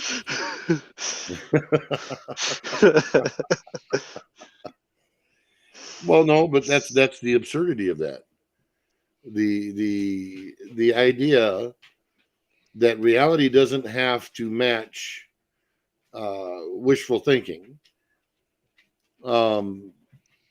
leads us down these roads. Okay, the reality of these is very much we are headed in a direction that is not conducive to society. As you pointed out earlier, Kazum, their utopia will never exist. It won't. It can't. Well, yeah, but try to tell them that. They just think, well, if everybody lives their life just like this, well, no. See, you ain't been out in society long enough to understand that. Guess what? Not everybody's like that. I hate to take and tell you the little secret, but society as a whole doesn't think that way. But I do. And also, real quick, Robert, what I'm going to say is, as my wife would say, I'm just perfect the way I am. I'm a one of a kind. Right. And if you're accepting to yourself, that's great. You know, that doesn't mean that everybody in society has to be acceptable of you. Most people don't accept me as I am at times, especially if I get into their ass. They think I'm a prick. Well, fine, so be it. I'll be a prick. I'm good with that. You're not a prick, you're an asshole. Well, I just call it things as I see it. But that's just part of being in society, learning to deal with society. If you can't handle that, then maybe you need to back up and take and read a few books and start over. Nobody is ever going to agree with you 100%. Nobody is ever going to not offend you. And if you can't, as the saying goes, if you can't handle the heat, stay the fuck out of the kitchen. And that's why I don't cook. But if you don't break egg, you can't make an omelet. Yeah. I know what you meant by no one is not going to offend you, but I know what you meant by that. But it technically it was kind of a weird statement. But yes, I agree. Yeah. Well, I was trying to keep my cool because that kind of thing just pisses me off to no end. Don't offend me. Okay, well then don't be a dumbass. How's that? Well, what I think is funny is the people who demand everyone to not offend them have no problem offending other people. They'll be as caustic as they possibly can while they demand that everyone don't offend them. You're absolutely correct on that one there. Hi, Kitty. They want to be as caustic as absolutely possible while demanding that you think about their feelings. Holy shit, there's a celebrity cat. Damn. Ah, Jesus. Ah, okay. That's one big No, ass carry on. Boy, I don't know what's worse when you had that stream with the chickens, the toy or the computer animated chickens, or the cat. No, he's not. Come here. Yeah. Oh, he ran. No, he's not coming back. No. And I'm covered in fur. He gets all pissed Of course. off, and he's like, I'm just gonna shed all my fur on you, especially because you're wearing a black shirt. All at once. Yep. I was a little bit drunk last night, and whatever, and it's all good. I had a few drinks, and was closing down. I had just started the stream, the fire stream, and no pressure. Went ahead and set that up, and it's got glitches, Gary. I don't know if you noticed. I don't care. I don't care. All right. I don't think many people will, but that's fine. So I got that all set up, got it running, doing the thing, and the cat was being whatever. He was being a cat. So I grabbed a little short of him and it got 1,000 views. It got 1,000 views and like, what was it? I don't know. He was just like looking at me, and then he looked at his food bowl, and yeah, 1,000 views on the cat at like 3 a.m. And I woke up the next day today. I woke up today and went and kind of just checked what was going on. Yeah, 1,000 views on simplicity of the cat. Wow, unreal. Yeah, it's funny because my Yorkies can get just in 2 hours, maybe 3 hours tops. Some of them will get at least for a short 1,000 views, and I can live stream for 11 hours and only have 400 views. And Yep. it's like, what is up with that? Yep. No, people like dogs, and if you make the animal talk, you're talking 10K. Row, row, row, row. There you go, honey. You got your net. Yeah. I guess I'll have to remember that short for the next time, because I do have a way to make our dogs definitely talk. So I'll keep that one in mind. Thanks for the helpful hint on that one there, Rob. Yeah. If you've got an idea for that, you got to do it. Make the dog talk, and if you can put like a little chef hat on them, Yeah. or any kind of outfit, and you go. Say Rory.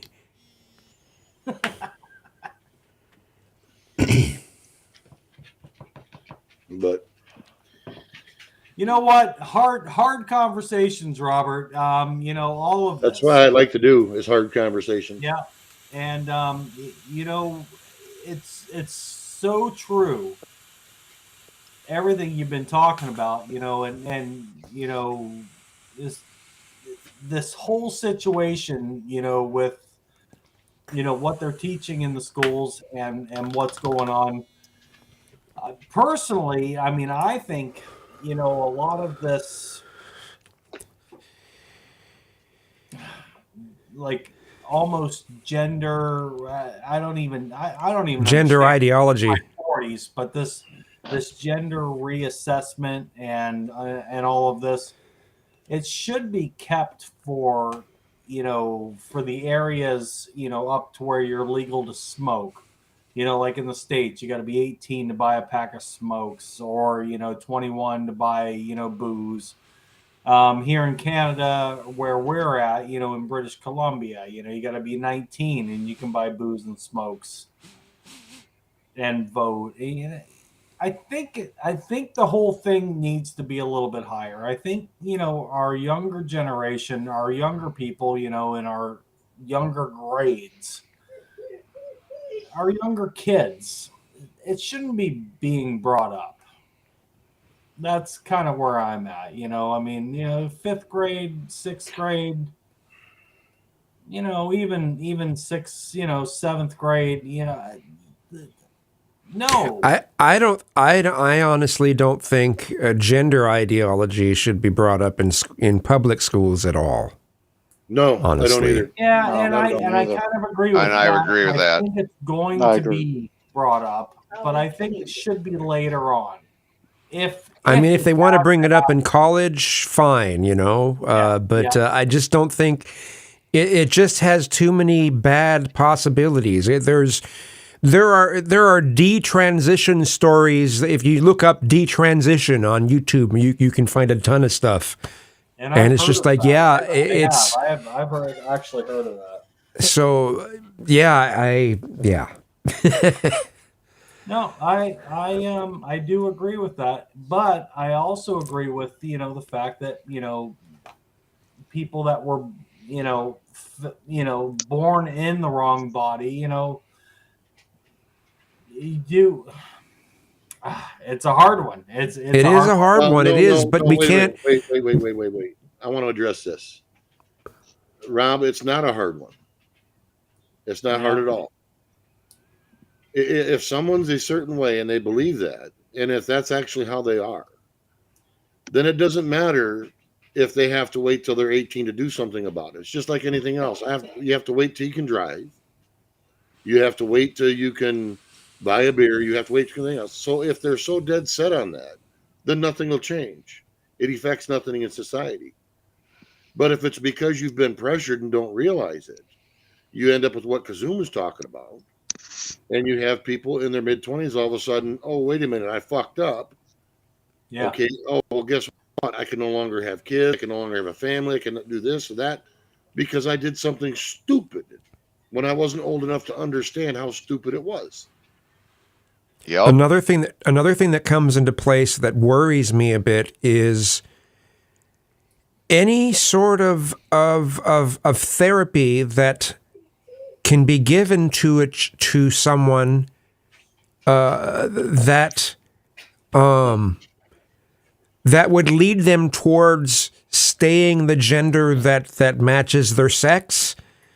That's getting labeled as conversion therapy and is slowly being made essentially illegal. So the only kind of therapy they can get is something that says, oh, yes, you're trans. Come on, go through the system and get on these drugs and all of this stuff. That's the only direction it seems to be allowed to go. It's particularly this way in Canada, but it's kind of heading that way toward in the United States as well. Yeah. So the one thing I want to add, two He's not points wrong. to this. In the U.S., usually under most state constitutions, maybe not the federal level, but usually the age of a child to make choices is 18. So anything below 18 is supposed to be the parents' decision whether or not. Now, some parents do agree, okay, yeah, they do it for their child. But how are you going to feel, like Robert said before, when all of a sudden that child thinks, hey, I made a mistake, I can't have children. And then all of a sudden, as a parent, the child commits suicide, and then you got to bury your child. Yeah. Yeah, you're not wrong. I mean, there's a lot of that has happened, and it is people in their 18 plus into their 20s, 18 into their 20s that have gone, oh my God, this is not me. But they're being ridiculed, they're being harassed, they're being bullied, and Yeah. The ones that detransition get bullied by the trans activists.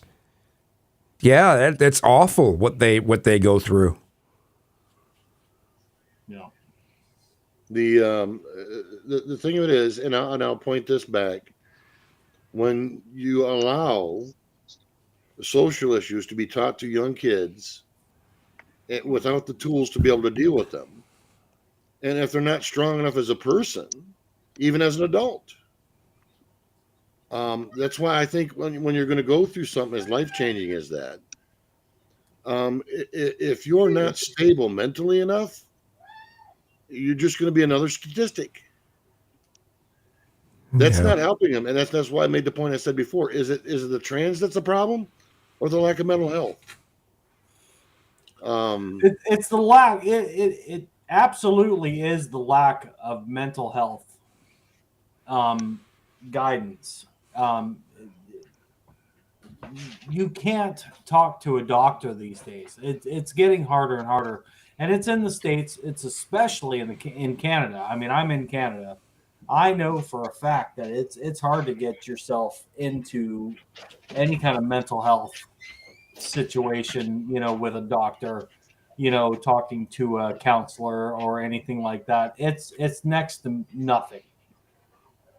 And if you are able to get in with somebody, they'll talk to you briefly and they'll say, all right, well, we'll talk to you in 2 months. We'll set up another appointment in 2 months, or in a month or something like that.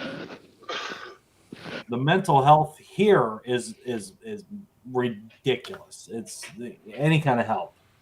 And the States, I don't know for sure, but I from what I've heard, it's very similar.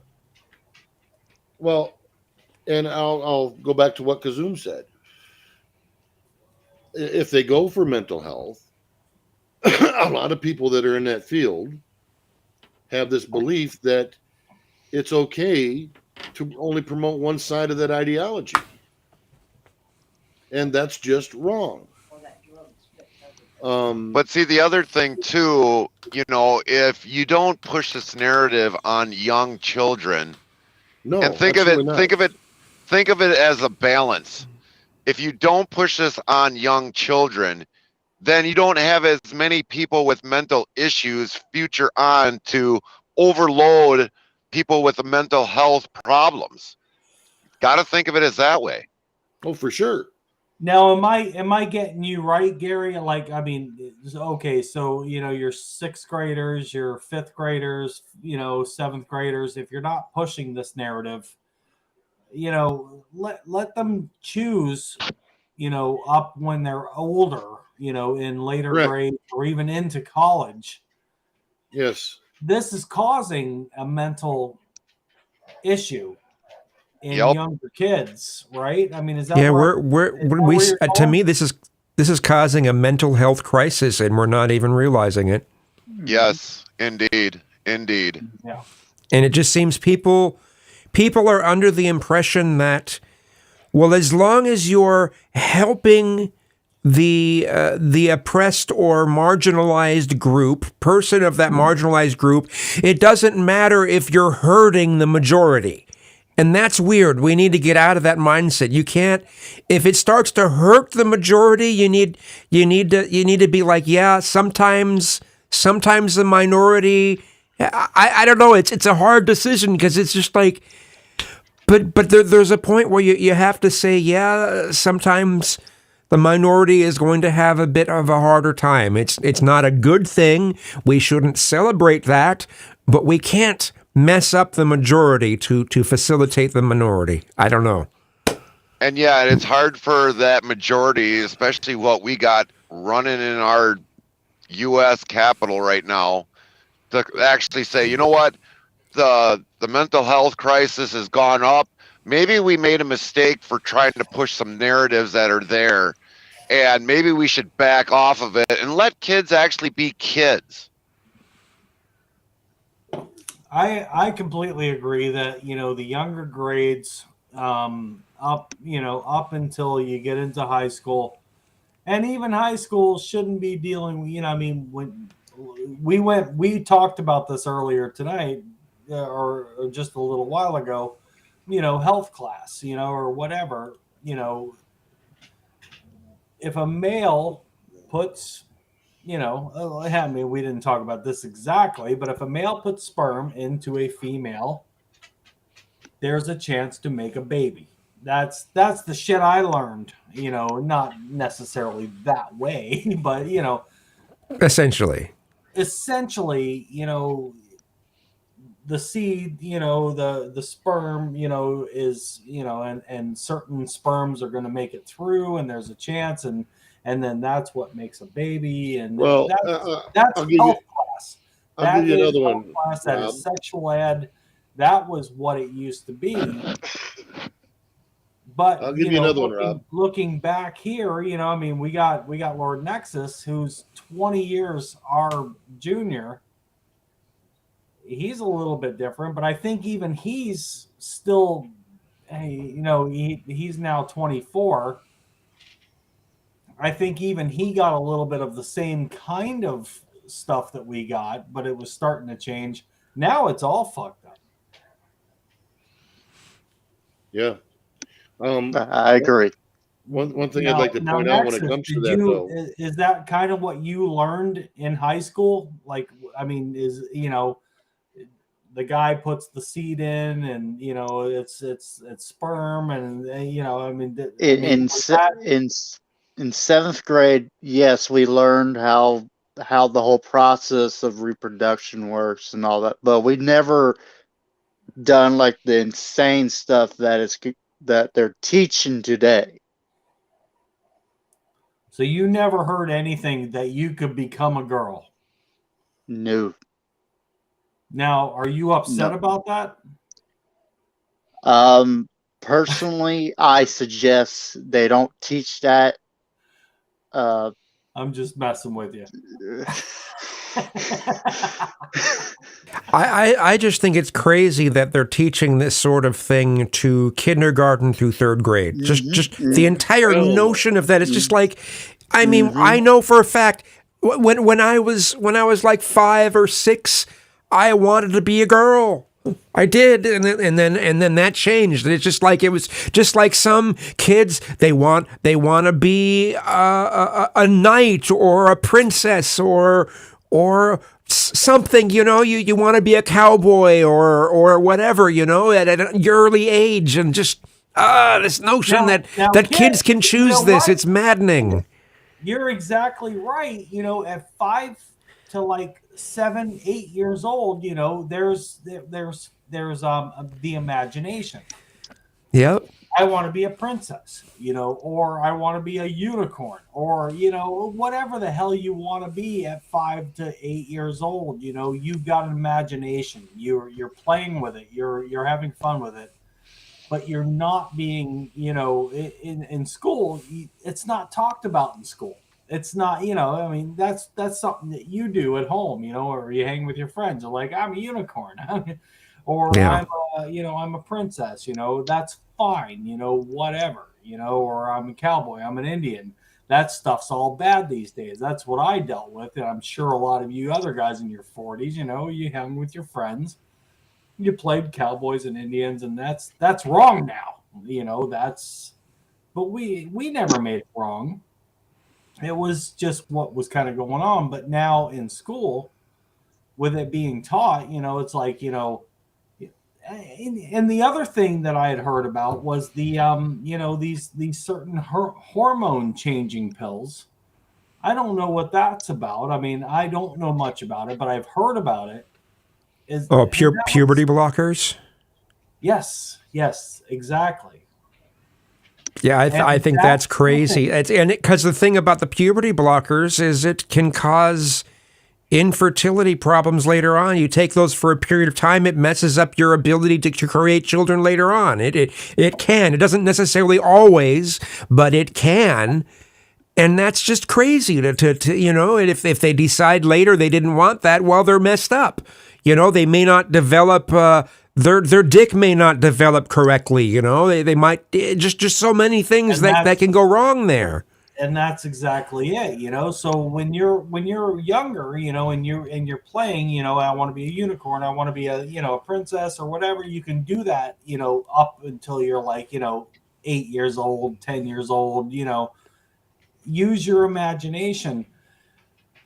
But with the way the schools are doing it right now, you know, it's like, you know, oh, you want to be a princess? Well, you must want to be, you know, if you're a boy, girl, you want to be a princess. Oh, you must want to be a girl. And no, I don't agree with, you know, it's don't put. Oh, you can't. A girl can't be a tomboy. They must be a boy. Yeah. Well, I want to point out something too, that I had someone come on my panel. Robert, is this your main channel? Yes. We're fine. We're fine. I want to point one thing out. It would be a problem probably on Twitter until it gets changed and stuff, but it doesn't seem to be as much of a problem on YouTube. Quick, much love, Robert. Thanks for having me on. Let me point one thing out though. I had someone come on panel and tried to tell me that at conception everybody's a girl. And I'm like, what the hell science class did you take? What in the hell? But they firmly believed that everybody at conception was female. Huh. And then it changed as they grew in the womb. And I'm like, do you understand how reproduction works? And why males determine the sex of the child? And that's, you know, that's kind of what I was leading to, and I ended up straying from it. But I mean, that's, you know, when you're in that up to, you know, in your, you know, up to 5th grade, 6th grade, 7th grade, you know, I mean, it's, you're a boy or you're a girl, and you've got the organs, you know. I mean, if you're born as a girl, you've got whatever.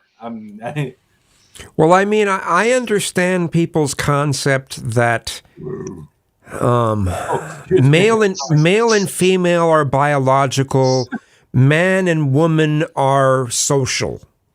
Horseshit. So I mean, I don't. That's what.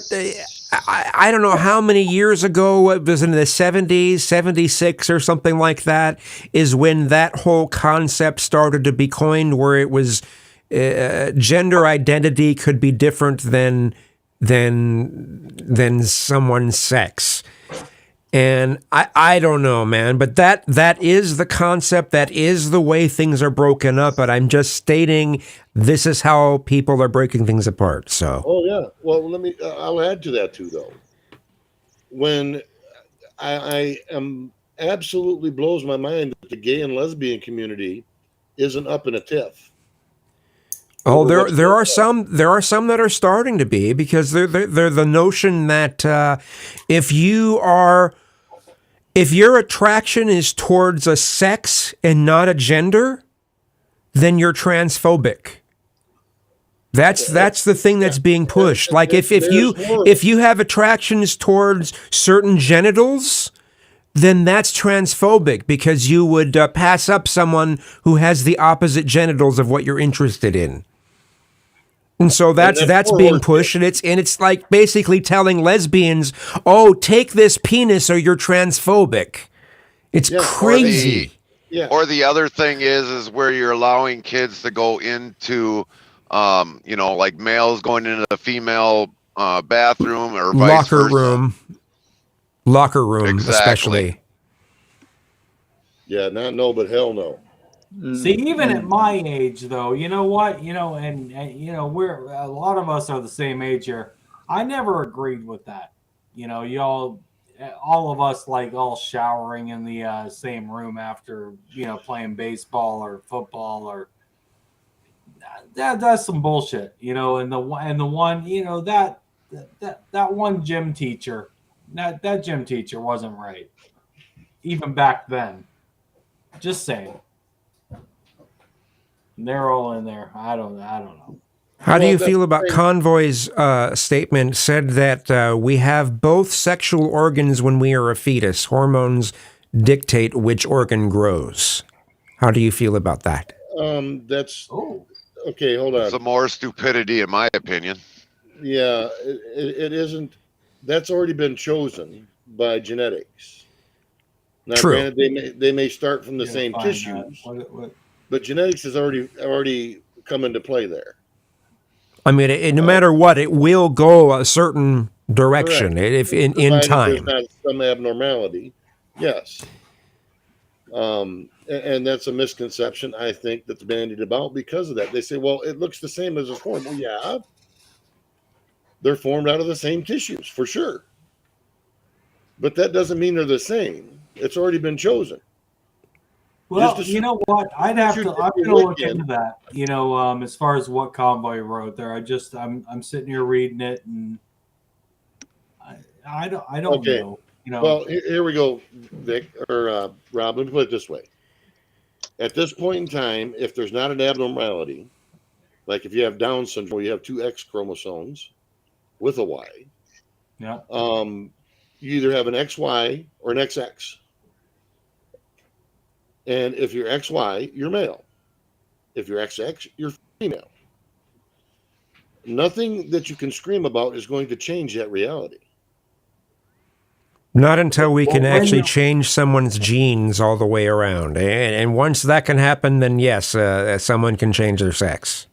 Well, there's one thing I need to point in here, and I got to really watch what I say and how I say this.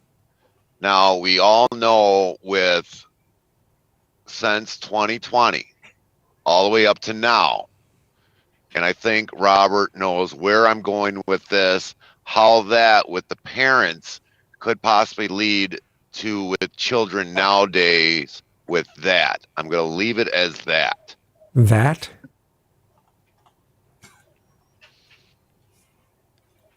Robert, you kind of know what I'm talking about?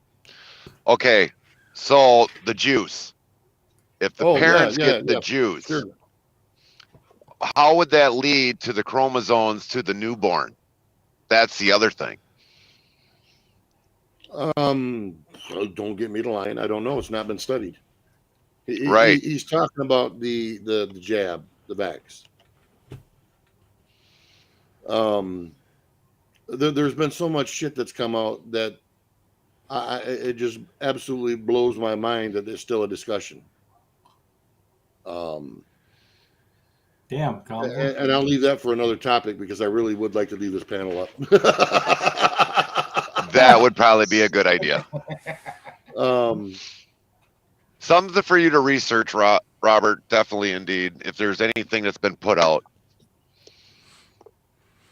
Man, something that goes through my head and a lot, especially recently, is whether or not. Okay, I'm a gay man, but I wonder whether or not I question the validity of the notion that homosexuality or even trans is genetic. I kind of think that it might be from some. I think it's probably from someone's upbringing. That it's a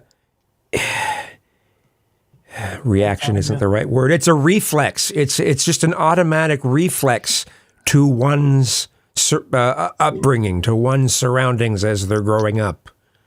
Well, Now, it also Kez- boils back to, like you said, people like or dislike different things. Okay? Who are we to dictate that? But it doesn't change who or what they are. And their And ownership of kids, that. Just I like didn't yourself. realize, that you were gay. Huh. So, Now you know. Okay. and I But the mean, thing and is, that's fine. the- My brother, is gay, and he lives. He talks about, how do I even put it? He lives life just like like normal, Yeah. but he doesn't overly announce that he's gay. You know what I mean? So Yeah. but I mean, this is my brother. I've known his boyfriends. I've known, I'm 46. He's old. He's my older brother, so he's in his 50s, Okay. and he's dealt with. I've dealt with some of his boyfriends throughout life, and I love him dearly. I mean, that's my brother. I love him. for all It's my your life. family. Of course you're going to. Yeah. I mean, that is my brother. Some of his boyfriends have been very, outgoing, to say the least, and I've loved all of them as well, and brought them in as family. There's no difference. It doesn't matter, But see, okay, hold on, Rob, and I agree with you on that. And this is one of the reasons why me and Consume can have the debates that we have, Yeah. because his choice in sexuality is not a problem, And it because shouldn't. he's not doing what he isn't. This is, and I'd hate to be him because he probably catches holy hell from. I'm not a gay NPC. Yeah. Exactly. The thing of it is, he lives his life by his choice and he owns it. He doesn't make any beefs about, okay, I'm this or I'm that. No, he owns who he is. That's fine. There's no problem with that. It's when they want to take reality and twist it around. The thing is that I've listened to Kiz, many times, and this is not the first time that I've met Kiz, and I've been hanging out all night. I just tonight, like a couple moments ago, realized, he says I'm gay. That's fine. I never knew. I don't care. It's Yeah, I figured it wouldn't be a problem. I was just saying it for context for what I was trying to say. So, but that's the thing, Right. though. My brother, he's run into all kinds of issues, and my brother, you would not know him as gay until you met his boyfriend, and then you'd be like, okay, and I'm just playing around. I'm just, but it's a true story. I mean, you wouldn't know that from my brother because he works with in social camps and stuff like that. I mean, he's whatever. It doesn't matter what he does. Actually, I love him, wholeheartedly, no matter what. And I've been, such good friends with everybody that he's ever been with, throughout my life, in my 40s and he's in his 50s. And, I've met many wonderful people, through him. Nice. It doesn't matter. None of it matters. Just be a good human. I guess what Exactly. one thing I'm gonna kind of add to a little bit to what Rob is saying. I have met people that are gay, and there are some people that don't openly express that they're gay, but then there's other people that you definitely know just by how they react. And like for me, I don't care. I mean, if you're gay, that's fine. I'm not, so don't try pushing me into that. And I'm all right with that. I've got a lot of friends that are gay as well, and I have great conversations with them. So but what they choose to do with their life, that's totally solely on them. And Cool. I want to point out a couple of things that I think. One, I think Rob still hasn't come to terms into how acceptance in society for having a different attraction. And this is what Kazoo made this very clear. There's a difference between what they push as far as someone's gender and what is acceptable, and attraction to same sex or alternative.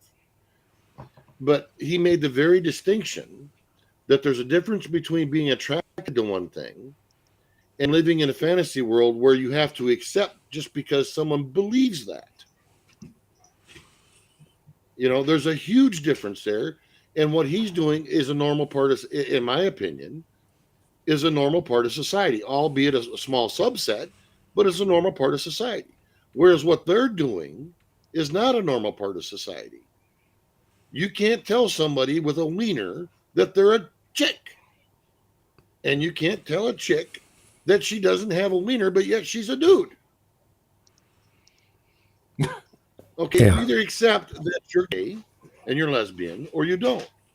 Anything beyond that means, okay, I'm a special unicorn, and I want to be that special unicorn. See, that's Well, I mean, where there's people that are bi, and there's people that are they call pansexual, and so there's that side too. So, but Yeah, someone shouldn't be called. I just resent the notion that I should be sexually aroused by someone with a vagina just because they identify as a man. No. Just no. Yeah, but see, that's my point. Identification of gender doesn't roll back I to love what you think.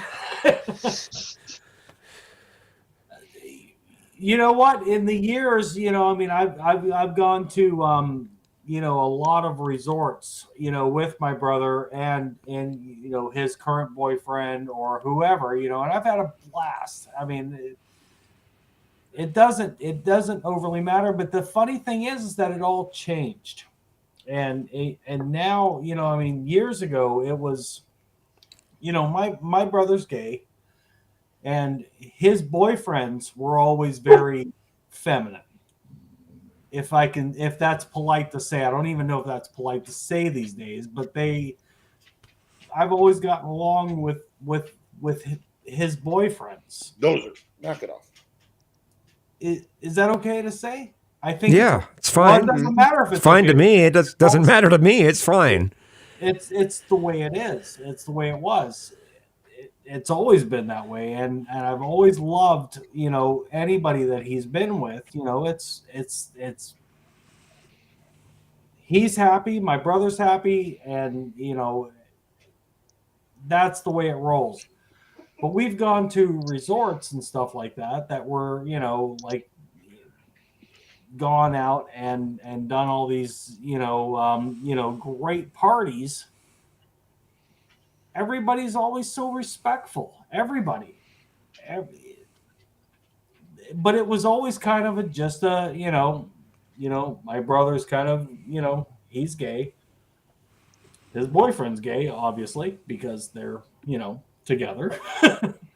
And we go out and hang out, and we go to these parties and these resorts and these weekends, and we'd have a blast.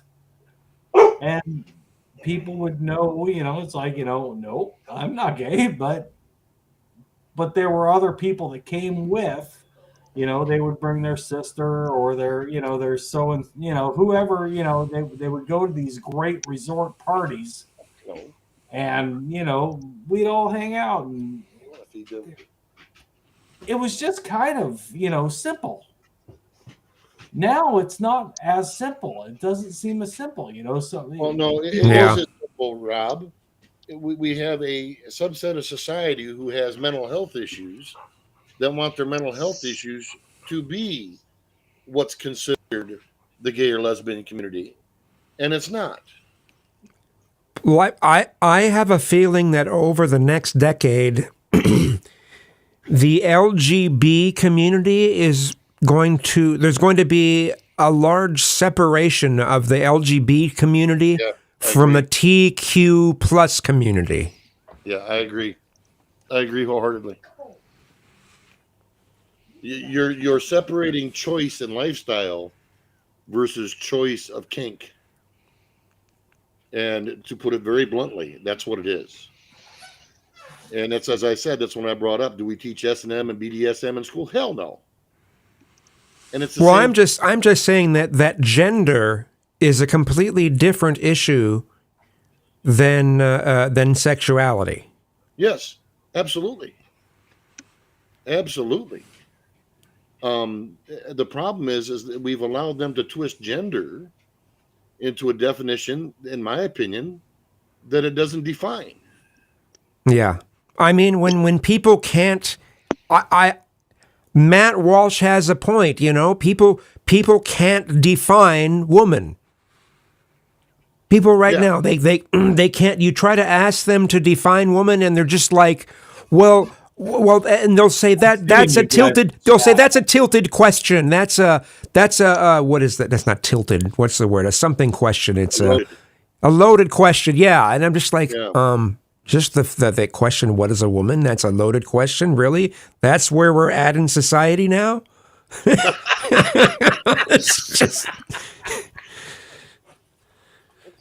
Talk about some lack of intellectual horsepower. So, guys, I'm kind of catching up on chat here. I'm seeing some stuff in chat.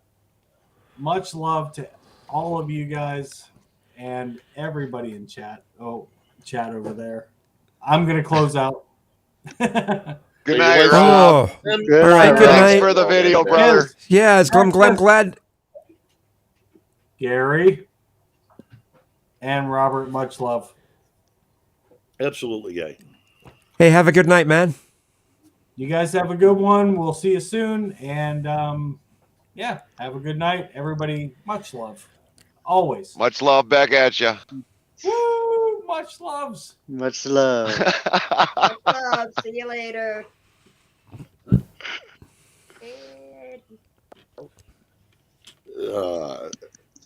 One point that I would like to bring up too, when the normalization that they'd like to take and come across when it comes to defining gender, it skews the lines between people's choice versus reality. And as you said, you choose your preference is to be attracted to your wife or your boyfriend or whatever.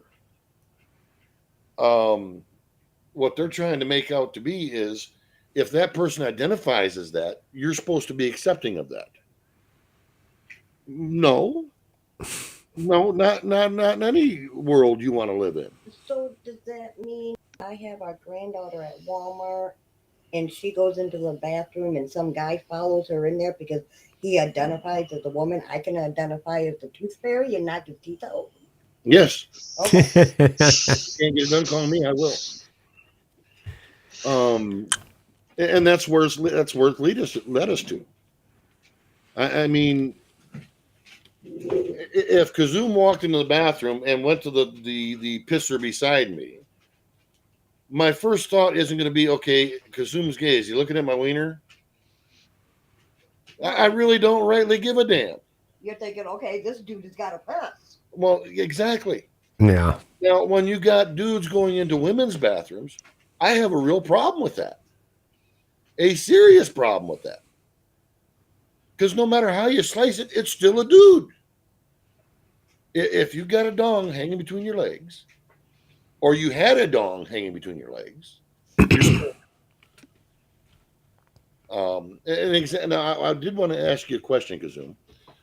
Do you think that, as your choice in life, that men in that aspect have less masculinity outwardly showed than a person in a heterosexual relationship? Well, I think a lot of gay men have been disconnected from what masculinity even means to begin with. So, I think there's a lot of gay men have a problem connecting with masculinity. So, I don't know. That's what I was wondering, because I've met gay men who were very masculine, and then I hear the LGBTQRSXY community. Oh, they'll say that the people that are the men that are really masculine, they'll say, "Oh, you're promoting cis heteronormativity," and it's just like, what? I would have said, what dictionary did you get that one out of? So it's basically the notion that you're promoting the notion that being cisgender, which is basically anything that's not transgender, and you're promoting the notion that to be straight is, and to act straight is to be normal. And I'm just like, well, it is. So what's the, what's the problem? Yeah, and it's again goes right into this mindset of people who are woke, which I define as a dogmatic, scholarly-based ideological framework used to dismantle the prevailing social systems that make up society. Yeah. Well, that's why I wondered that, because out of being in music, I've met a lot of gay men. And quite frankly, I didn't, other than a select few who were overtly feminine, most of them weren't any different than I am. They viewed the world the same way, they acted the same way, they reacted the same way. Okay, it's just they choose, this is what they chose in their life, that's what they want to be. Okay, which is fine. There's no problem with that. What I'm getting at is what you guys are being told now, which I find absolutely absurd, is that you can't think that way. As you said, the cisgender, whatever the hell that was. Defining things on how you're supposed to be because that's the way they feel it should be, and not the actual, shall we say, mathematics of life. And that pisses me off, because now they're not only telling me how I'm supposed to be, they're telling you how you're supposed to be. That's nuts. I mean, a lot of it still has to do with the whole, if you act that way, you're promoting toxic masculinity. Yeah. Are You know, a white I just- supremacist? Are you a closet white supremacist? Really? Come on now. You can come out now.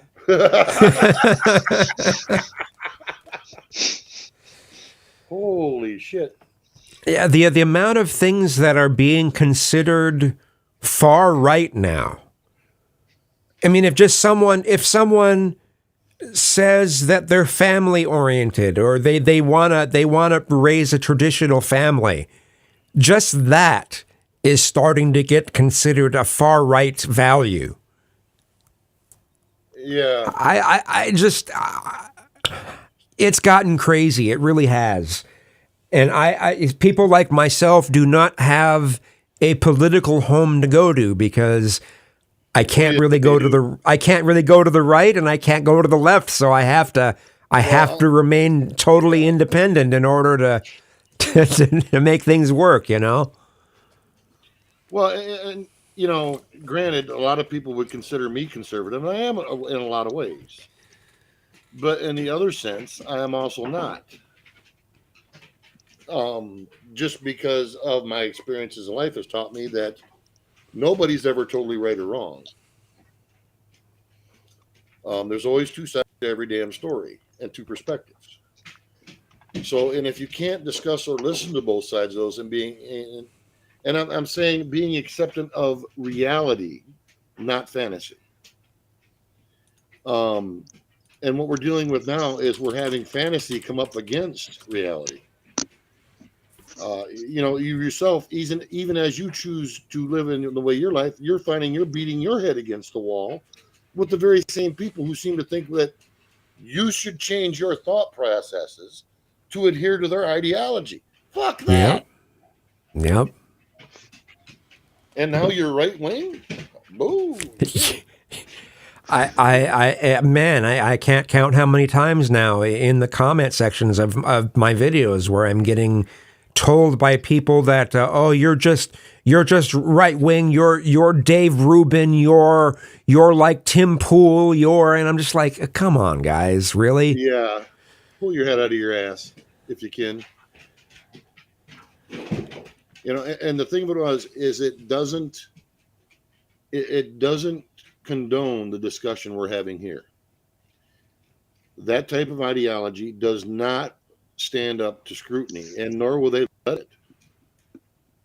Bring and when the only way an idea can have any traction is when you censor any criticism of it, you know there's a problem. Exactly. You know, it's like they say, well, we have a problem with, you know, against the alternative lifestyles and the racism and this and that and all that stuff. You know, in the 80s, when I grew up and music and doing the things that I did, I didn't see the racism or the gay bashing or anything. Now, granted, I'm going to say that there wasn't any, but there always will be to some extent. It's part of being in society, and then you turn around, you smash a motherfucker in the mouth, and you move on. In the 80s, people who had outcast values were okay with being considered outcasts. Now, no matter what kind of ridiculous kind of mindset people have, they expect to be treated as if they're the norm. And it's just stupid. You know, like in the 80s, if someone had blue hair, they had to have a tough skin to have that blue hair. They knew that people didn't like it, and they, you know, but the way it is now, if someone has blue hair, you can expect they're the ones to get offended the easiest. Yeah, and start calling it's just crazy. Every name in the book. Yeah. And including a few I've never heard of.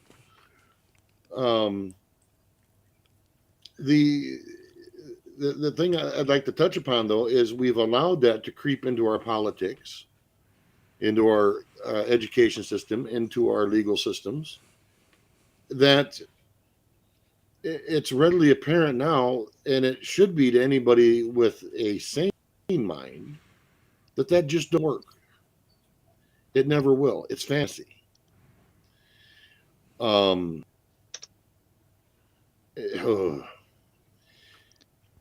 it shouldn't be people having to walk on pins and needles to not offend somebody who decides from one day to the next what they identify as. Yeah. You know, come on now. What's your pronouns? Wait a minute. What the hell you mean? What's your pronouns? Ass and hole. How's that? What are your pronouns in this next 10 minutes, right? Yeah, exactly. And I guess that's the discussion that, as I said, if you were to bring somebody up who vehemently, that's their conviction. Okay, you've got straight males on here, you've got a gay male on here, you've got family people, you have a younger generation on here, and I guarantee you, we would absolutely rip them apart because their ideology doesn't stand up to the scrutiny of the reality they seem to think it is. It just blows my mind that they can't find acceptance in society without screaming at somebody, well, you don't treat me as I want to be treated. Well, how the fuck do you want to be treated? And then they can't even define it. Exactly. You need to go get help. For example, That's what you need to do. You need to go get help. for example, one of the girls that I used to work with, okay, nothing had been said before, and I had said something, you know, and I referred to her as a she. Okay, I mean, she's female, she's a she, and she blew up at me. She goes, "You will refer to me as we or they." And I kind of looked at her and I go, "Do you have boobs on your chest?" She goes, "Yeah." I go, "Do you not sleep with a guy and live with him and have sex with him?" She goes, "Yeah." And I go, "Then, sweetheart, you are a her or a she." And she just looked at me and huffed off. And of course, she went and told the supervisor on me. And I just looked at the supervisor and go, how else was I supposed to react? You know? She's a female. How else was I supposed to react? Man, this next decade is going to be very interesting to watch. Oh, Really is. I sincerely hope that with between Elon Musk taking over Twitter and the if it survives anyway, and what's going to happen to conversations at that point, and then as well as in 2024, if we get DeSantis, what's going to happen to society? I'm sorry, I probably interrupted something you were going to say. So no, you're absolutely you're on par. You're on track. Sonia, you're absolutely correct. We and they are plural. I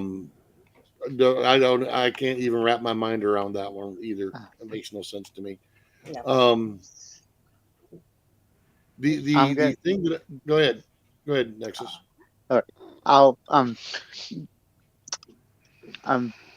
I'm fixing to leave to go All right. take a nap. So thank you for having me on the panel. Much love to all of you. And I will catch y'all later. All right. All right, later, buddy. all right, have a good night. You too.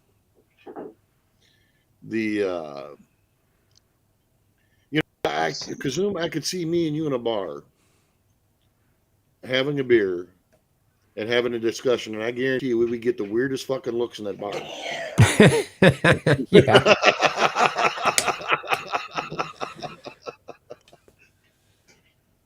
Because even though your lifestyle dictates, you still carry your masculinity, and I wanted to point that out. Whether you right on. Now it may not be as apparent as mine, but that's because I'm a egotistical asshole who's very forward anyway. No. But it doesn't mean that I'm not without a few other things in society that are socially acceptable. And to look at, as you said, in the next 10 years of where we're headed, it should scare the shit out of people. Well, I'm wondering whether or not we're going to have I really think we're going to have a major shift to the right, a major shift towards more traditionalism over the next few years. I just think there's going to be just between so many social situations, I think it's going to drive a lot of people towards a more rightward, traditional kind of thinking. Maybe I shouldn't say necessarily rightward, but definitely away from the craziness that's being taught. Yeah, I was going to say the lunacy. The lunacy, yeah. Yeah, something to move us away from the lunacy. I really see that gaining ground. The anti-lunacy. I see that potentially gaining ground, and I think, like I said, I have hopes that Twitter will be one of the forces of that, and I also think that in 2024, I mean, if it's Biden against anyone, I think Biden has no chance. So we'll probably have a someone on the right at that point, and I think it would probably be DeSantis. So, well, let me put a caveat in there. I would almost want DeSantis not to run, and I'll tell you why. Well, I see people that say that they would rather have Trump win and DeSantis in 2028 because it would allow DeSantis to continue the things that he's doing in Florida. Yes. But there's also another reason I think people are going to miss. If it runs DeSantis and Trump, it's going to split the party. And that's going to give Biden an in. That's my worry. But if someone is designated as the candidate, they've won the primary. I can't see that. I can't see. Oh yeah, if he ran as independent, that would fuck everything up. Yes, that would be the only way that things would get that way. I don't know if Trump would be stupid enough to run as an independent. I don't know. He has a lot of backing. Yeah. You know, and much to the chagrin of a lot of people, I truthfully think, you know, it's kind of like letting a bull loose in a china shop.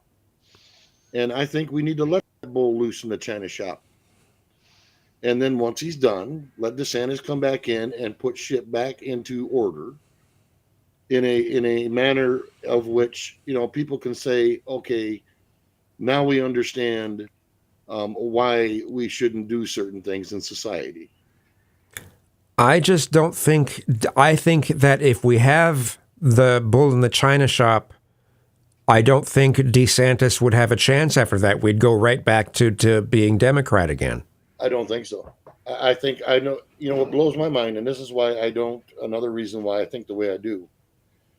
I know liberals who are just flabbergasted that Biden won because they voted for Trump. I've had many of my friends who were Democrats lifelong that didn't vote Biden.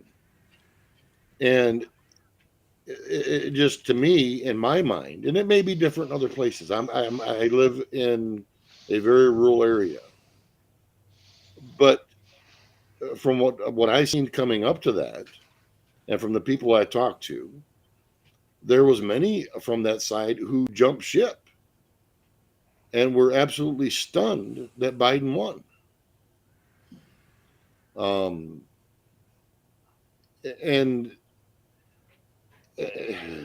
Yeah, we can go down that road in many different directions. We've talked about that already, which is something we do need to fix. Absolutely need to fix. But I do think that I would much rather have. Let's get rid of the dregs and let this play out, and let DeSantis come in on a clean slate. Because I think DeSantis, if he were to come in as he does now, they're going to attack him just like they did Trump. Yep. Well, no matter what, they're going to attack him like they would Trump. So, well, I don't think I think if we had 4 more years of because I mean, mind you, Trump did try to do everything he claimed he was going to do on his term. much to the chagrin of them trying to impeach him twice and all that stuff. Which another thing that people don't understand is if Trump would have much as had an ass hair out of place, they would have impeached him. But they couldn't find anything that was impeachable. So that in itself, as arrogant as that guy is, and egotistical as that guy is, he's got to be pretty damn clean. Because if not, they'd have got him. I mean, he had the FBI. They might. That's another side to this too. They might get Trump over the next couple of years. They might get Trump for something. I don't know. They might. I mean, I know lawyers out there that claim that they can prosecute a ham sandwich because our laws are so convoluted. But as I said, I'm just saying there's a chance of that. Besides, for sure. And I also think from some of what just recently happened with Trump talking about the Constitution, this could be the final straw for a lot of people when it comes to Trump. A lot of Republicans, it could be the final straw for them, as well as him being at that dinner. That dinner is going to hurt Trump really bad. You know what I'm talking about with the dinner? Yeah, I do. I was not impressed with that either. That's really going to hurt him. That's going to hurt him really bad. I mean, the news is all over him for that, including right-wing news. Yeah, so well, I don't really make a distinction between left or right news. They're all bullshit, in my opinion. No, they seriously are. No matter if they claim to be right wing or they claim to be left wing, they really aren't. They're all part of the same mechanical. They're all in it for the money, and that's all they care about. Absolutely. When I hear news stations calling races in elections prior to them being called by the states themselves, in my opinion, they should lose their licenses because they're actually influencing the election by doing that. I mean, if you were voting and you got out of work and the news station you listen to says, well, such and such has already won with 50% of the vote in, are you going to go vote for the opposition? Or are you just you have a valid point. You do. So in my opinion, it's another way of influencing elections, and that shit shouldn't be happening. Just as much as Twitter or Facebook or YouTube or any other social media site shouldn't be using that to censor people's discussion about the things that are going to dictate the way we run our lives, whether it be a vaccine, whether it be politics, or how we drive our cars down the street. Doesn't matter. They shouldn't be having any influence whatsoever in that, period. Unfortunately, we've allowed that to become, well, they're a private property. Well, no, they're not. An example would be is Facebook got fined 820 counts of campaign finance violations. 820 counts. Largest fine ever, $35 million, but not one person went to jail. Whereas if there'd been any of us on this panel, if the three of us were to go around and we were billionaires passing out money without the protections that, a lot of billionaires have because they hide behind corporations, we would be sitting in jail on top of that $5 million fine. Whereas a corporation, there's no accountability. $35 million to Facebook is nothing. Business. Yep. They gained probably 10 times that in advertising or kickbacks or any number of things. Yep. So there's no teeth to that whatsoever. And it's the same thing with a lot of other things that have went on. And I can't get into those now because that would certainly get me shot down. I've had people, ask me on here, when they come in, they say, well, the right wing's violent and it's this and that. I says, well, name me one time the right wing was burning down their cities. Name me once. Because what you define as right wing now is not the case. All they'll be able to bring up is January 6th. That's all they'll be able to say. Yeah, and now it's been proven that the FBI and the CIA were involved in it. And Pelosi herself. So, if they were having instigators or whatever happening in there, how do you define that? Where does that stop? So now we have our own governments colluding in themselves to get people to do things so they can form a narrative around it. That should not be happening either. Every one of the politicians and everyone involved in that should be removed from office because they don't belong there. And like I said, it doesn't matter. It's like the whole backdoor thing when it comes to these tech companies. I don't care if it's left or right, in between, doesn't make the difference to me. If they had their fingers in that cookie jar, they should be charged and put in prison for sedition because they're actively working against the electorate of this country to undermine our own government. Yeah. If you put your fingers in the cookie jar and you were doing this, you're guilty. Sorry. That shouldn't be happening. Oh, I think Gary's asleep. Well, yeah, I'm actually gonna have I need to get going myself actually. All right, no problem. I've been worthwhile discussion. Yeah, it's been cool. I'm glad we're able to do this. So yeah, I'm gonna leave it up and see what happens. All right. Well, good luck. Yeah, well, make sure you're subscribed to my backup channel. What is that? Just a second, I'll throw it up. I'll post it. I got it. Just a second.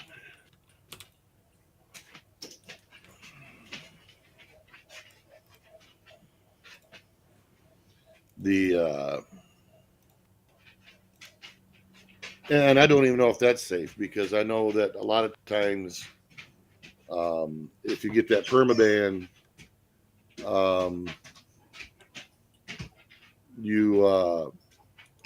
they take down your other channels too. So I don't know. We'll see. Okay.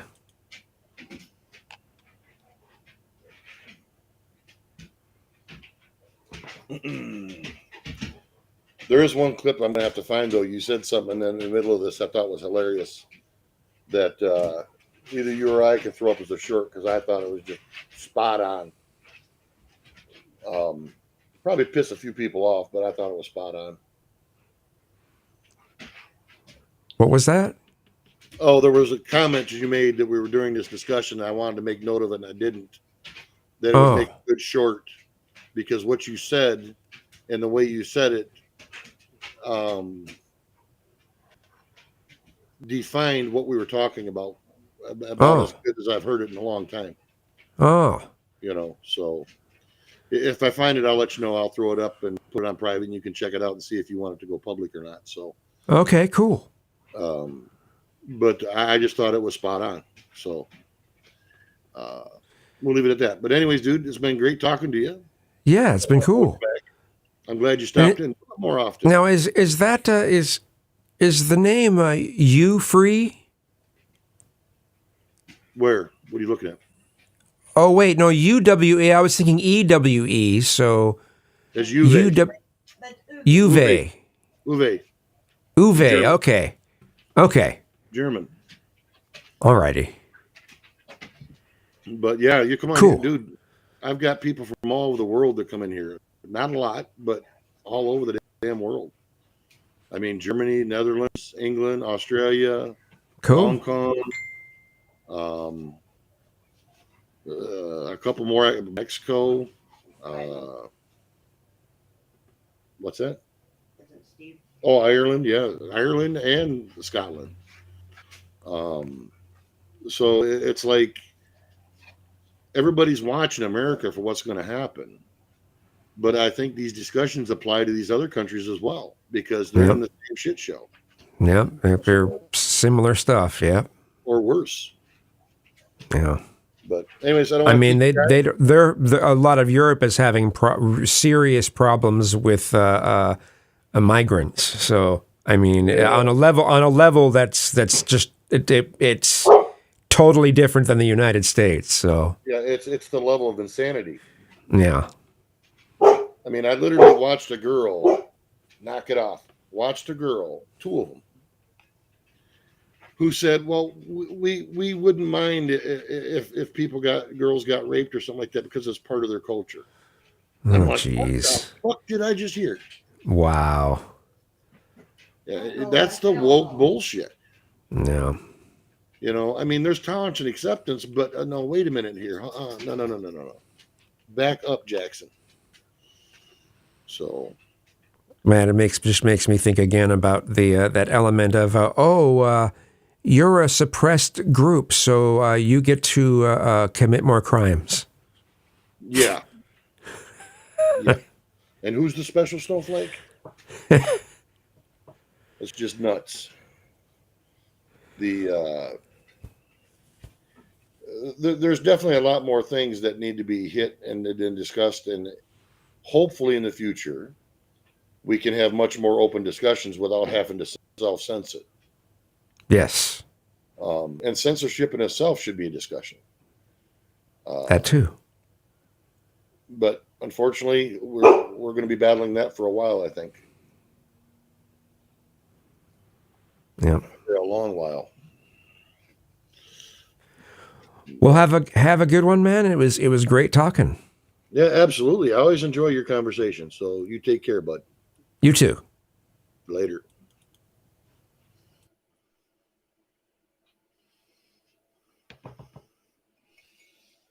And Gary, if you're sleeping, you probably ought to tape and check, because if not, I'm going to boot you so you're not hanging out on the channel.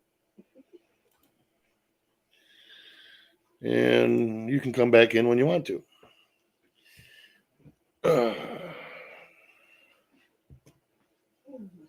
Who's that? Wobbly Boost? I'm not sure. Oh. He did say, I wish I found this earlier. I'll definitely be back. Maybe subscribe to your other one. Well, I'm glad you found a good there, Wobbly Boost. I haven't been paying attention to the chat as much as I normally do. I need to do some cleanup here.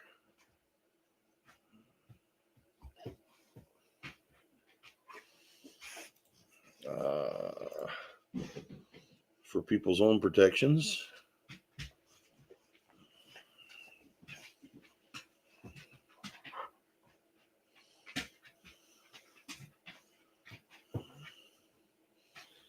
But you know, and I, outlaw, would you knock it off, please? No, I'm not playing with you right now. These are all discussions that need to be had, and Kazoom is absolutely spot on, and he's the perfect person to have these discussions with, because he doesn't have the same points of view as I would have. And I always welcome that challenge when it comes to that, to see whether we agree or disagree. And strangely enough, we do agree on many things, much to the chagrin of the woke.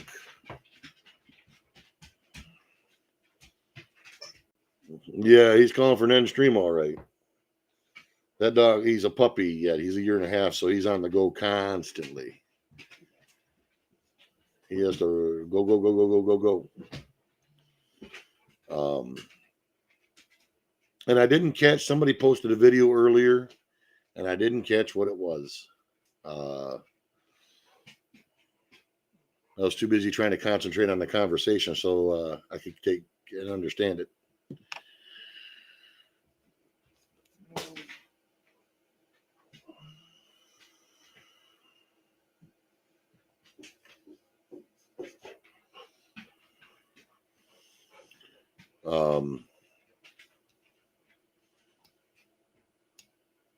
That's fine. I got a lot of people that just come in the chat wobbly. I do that so if somebody comes in and doesn't like somebody else, as long as somebody's not attacking someone, you're fine. You can ask anybody that comes onto my channel. I don't tolerate that at all.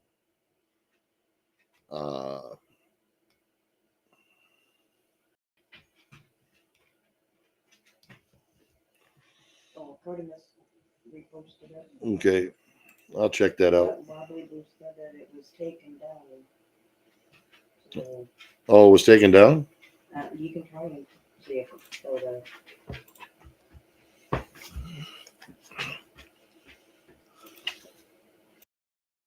Outlaw, go. Oh, come here. You need to check. Artemis said you can. That you can stuff for you. All right, I'll check it out once I get down with the panel. And by the way, I apologize, guys, for not paying attention to the panel as much as I usually do. Or the chat, excuse me. Yes, you're correct, dear. As I said, I was trying to pay attention to the discussion.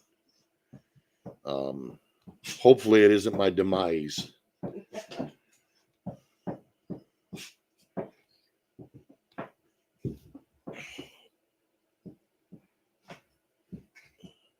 I'm touching you. What more do you want?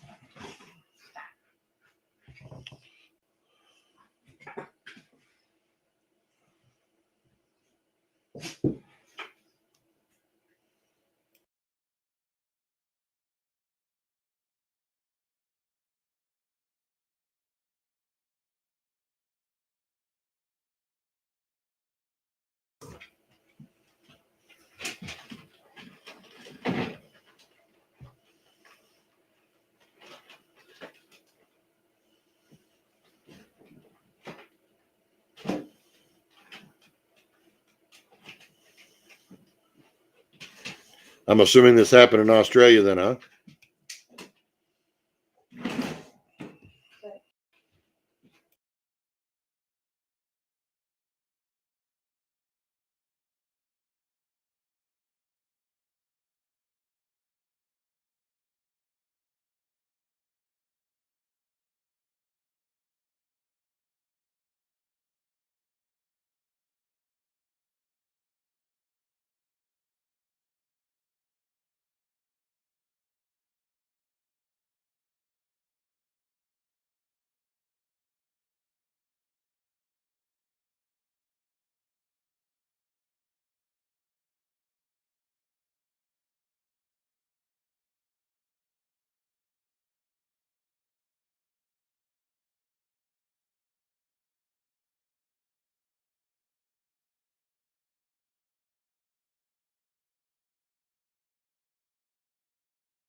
He's made it a members only video. I can't see it. Oh well.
A lot of things are hard to tell anymore nowadays.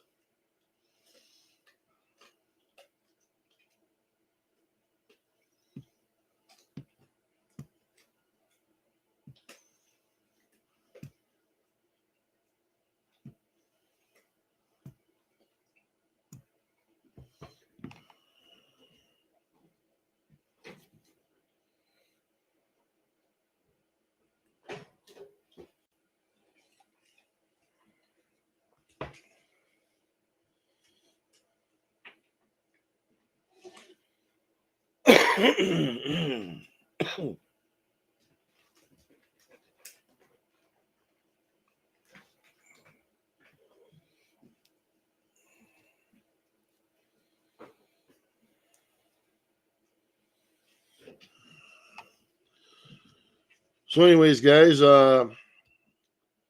what did you guys think of the panel tonight? Worthwhile or not worthwhile? Or do you think it went overboard? Let's put it this way: 1 for agree, 2 for disagree, 3 for was shit.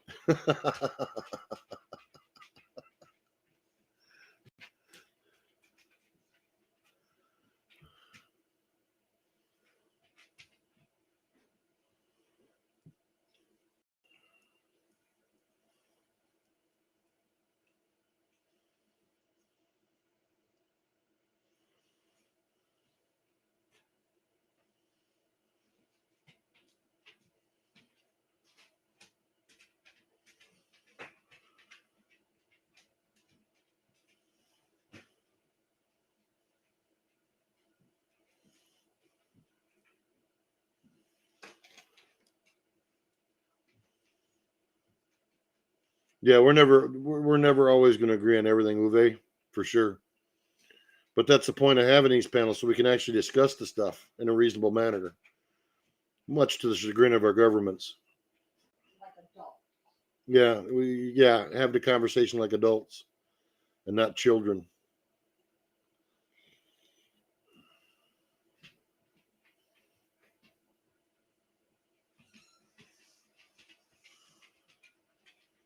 Yeah, I think I'm going to start doing that, Curtimus. I have some ideas. I may make an opener over there that's just over the top, and see if it gets any traction. Just for the mere fact, after watching Wayne today, that yeah, I don't think I'll have any issues over there. Well, I shouldn't say I won't have any, because you never know what's going to trigger somebody on some other idea.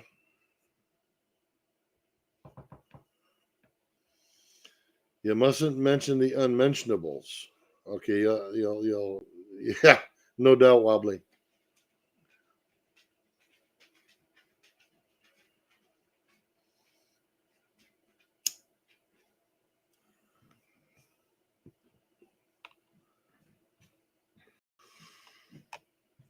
Now, see, when I hear the word unmentionables, I think panties and bras. Oh no, that's not what we're talking about. I know that. Yeah, I don't think I'll have a problem with that there, Curtimus, whatsoever.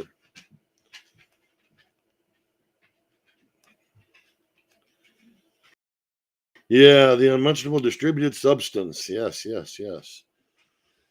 That they still seem to be pushing for. That yeah, I'm not even going down that road. That will get me taken down.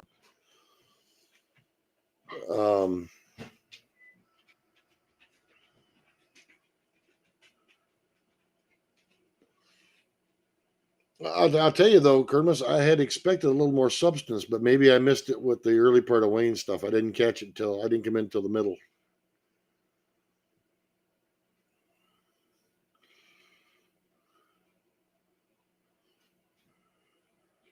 Hey, let me ask you, Wobbly Boost, how'd you find my channel?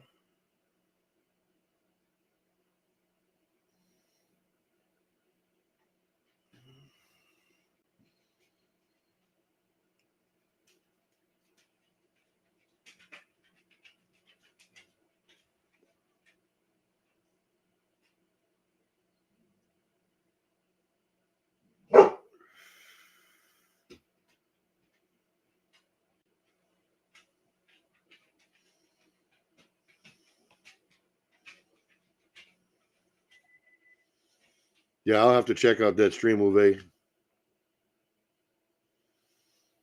Yep, there's my Twitch stream.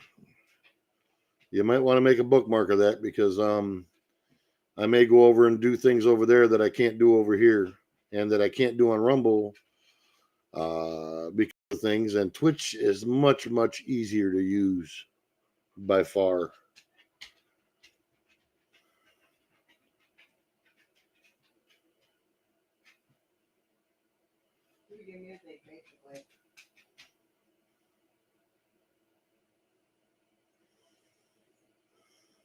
Ah, I got you. Okay.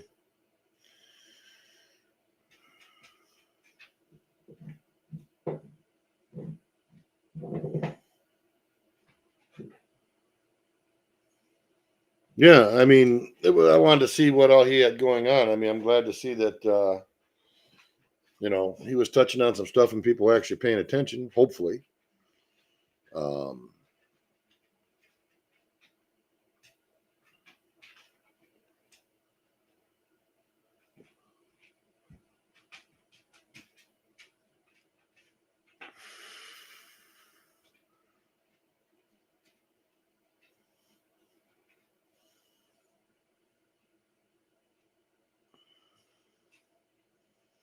I heard somewhere on the news there earlier today, there, Uwe, they had quite the protests going on over there in Germany today. Someplace. I guess they got quite heated.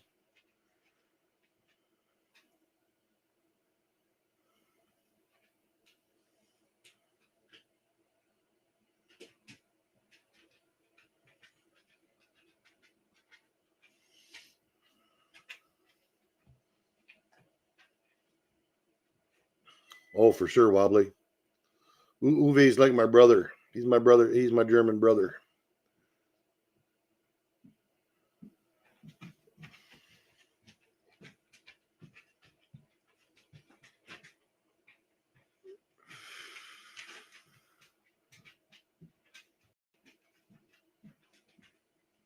Ah, gotcha. Okay. Yeah, Gary's a good guy. I like him. And the same thing with the Vicks. Good people. And the thing about it is they know when they come over here, I don't tolerate baloney in my chats and my channel. So I don't have any problems with trolls, at least not for very long.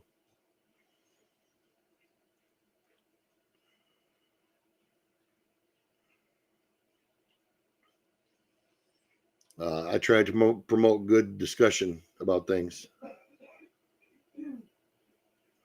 Yeah, I seen that, Uwe, that they're trying to. I wish them luck. I think they're gonna.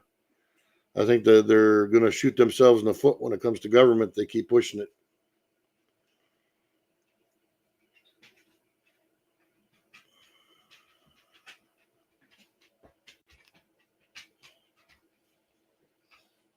Yeah. I made a comment on to. I don't know if you guys have heard this. The idea of what they call a 15-minute city, where you're supposed to be able to do everything you need to do within 15 minutes of bike riding or walking distance of your home. And you shouldn't travel outside that very often. And my thoughts are is that's like the precursor to Hunger Games, except it's not a movie.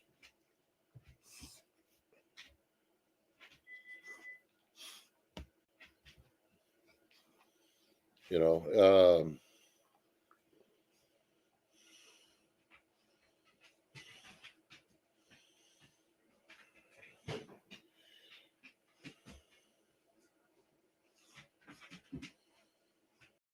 well, it isn't just London. It's there's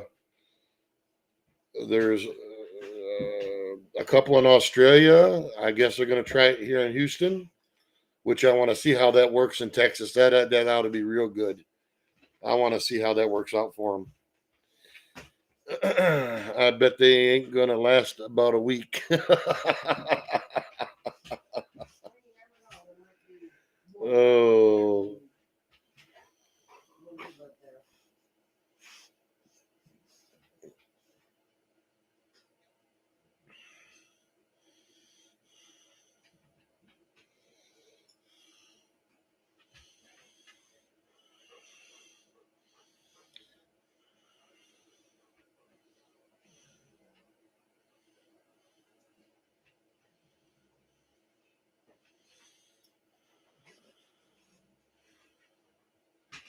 Yeah, I want to see that.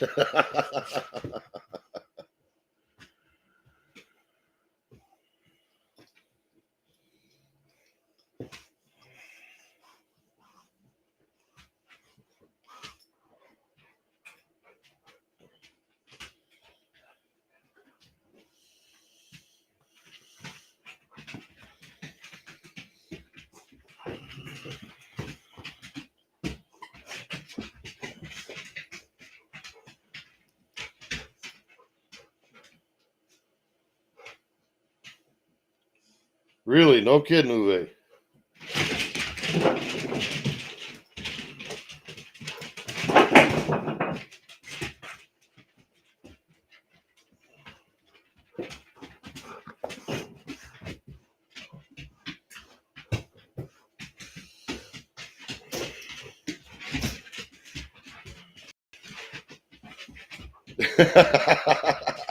Now there's a mouthful, Wobbly. Oh, wrong one. Yeah, that. Yeah, that definitely. That'll work for sure.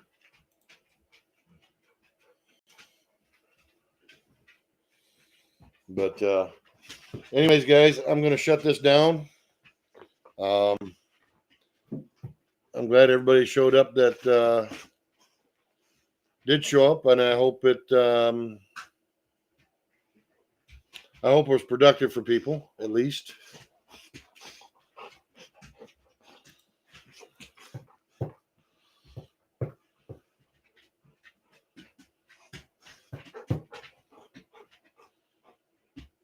Yeah, I don't understand that one, Uwe. I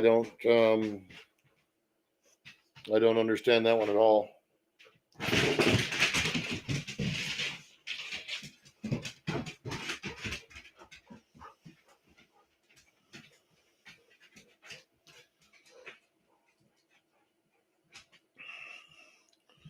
Oh, no, Curtis, you're part of the team here, guy, for sure.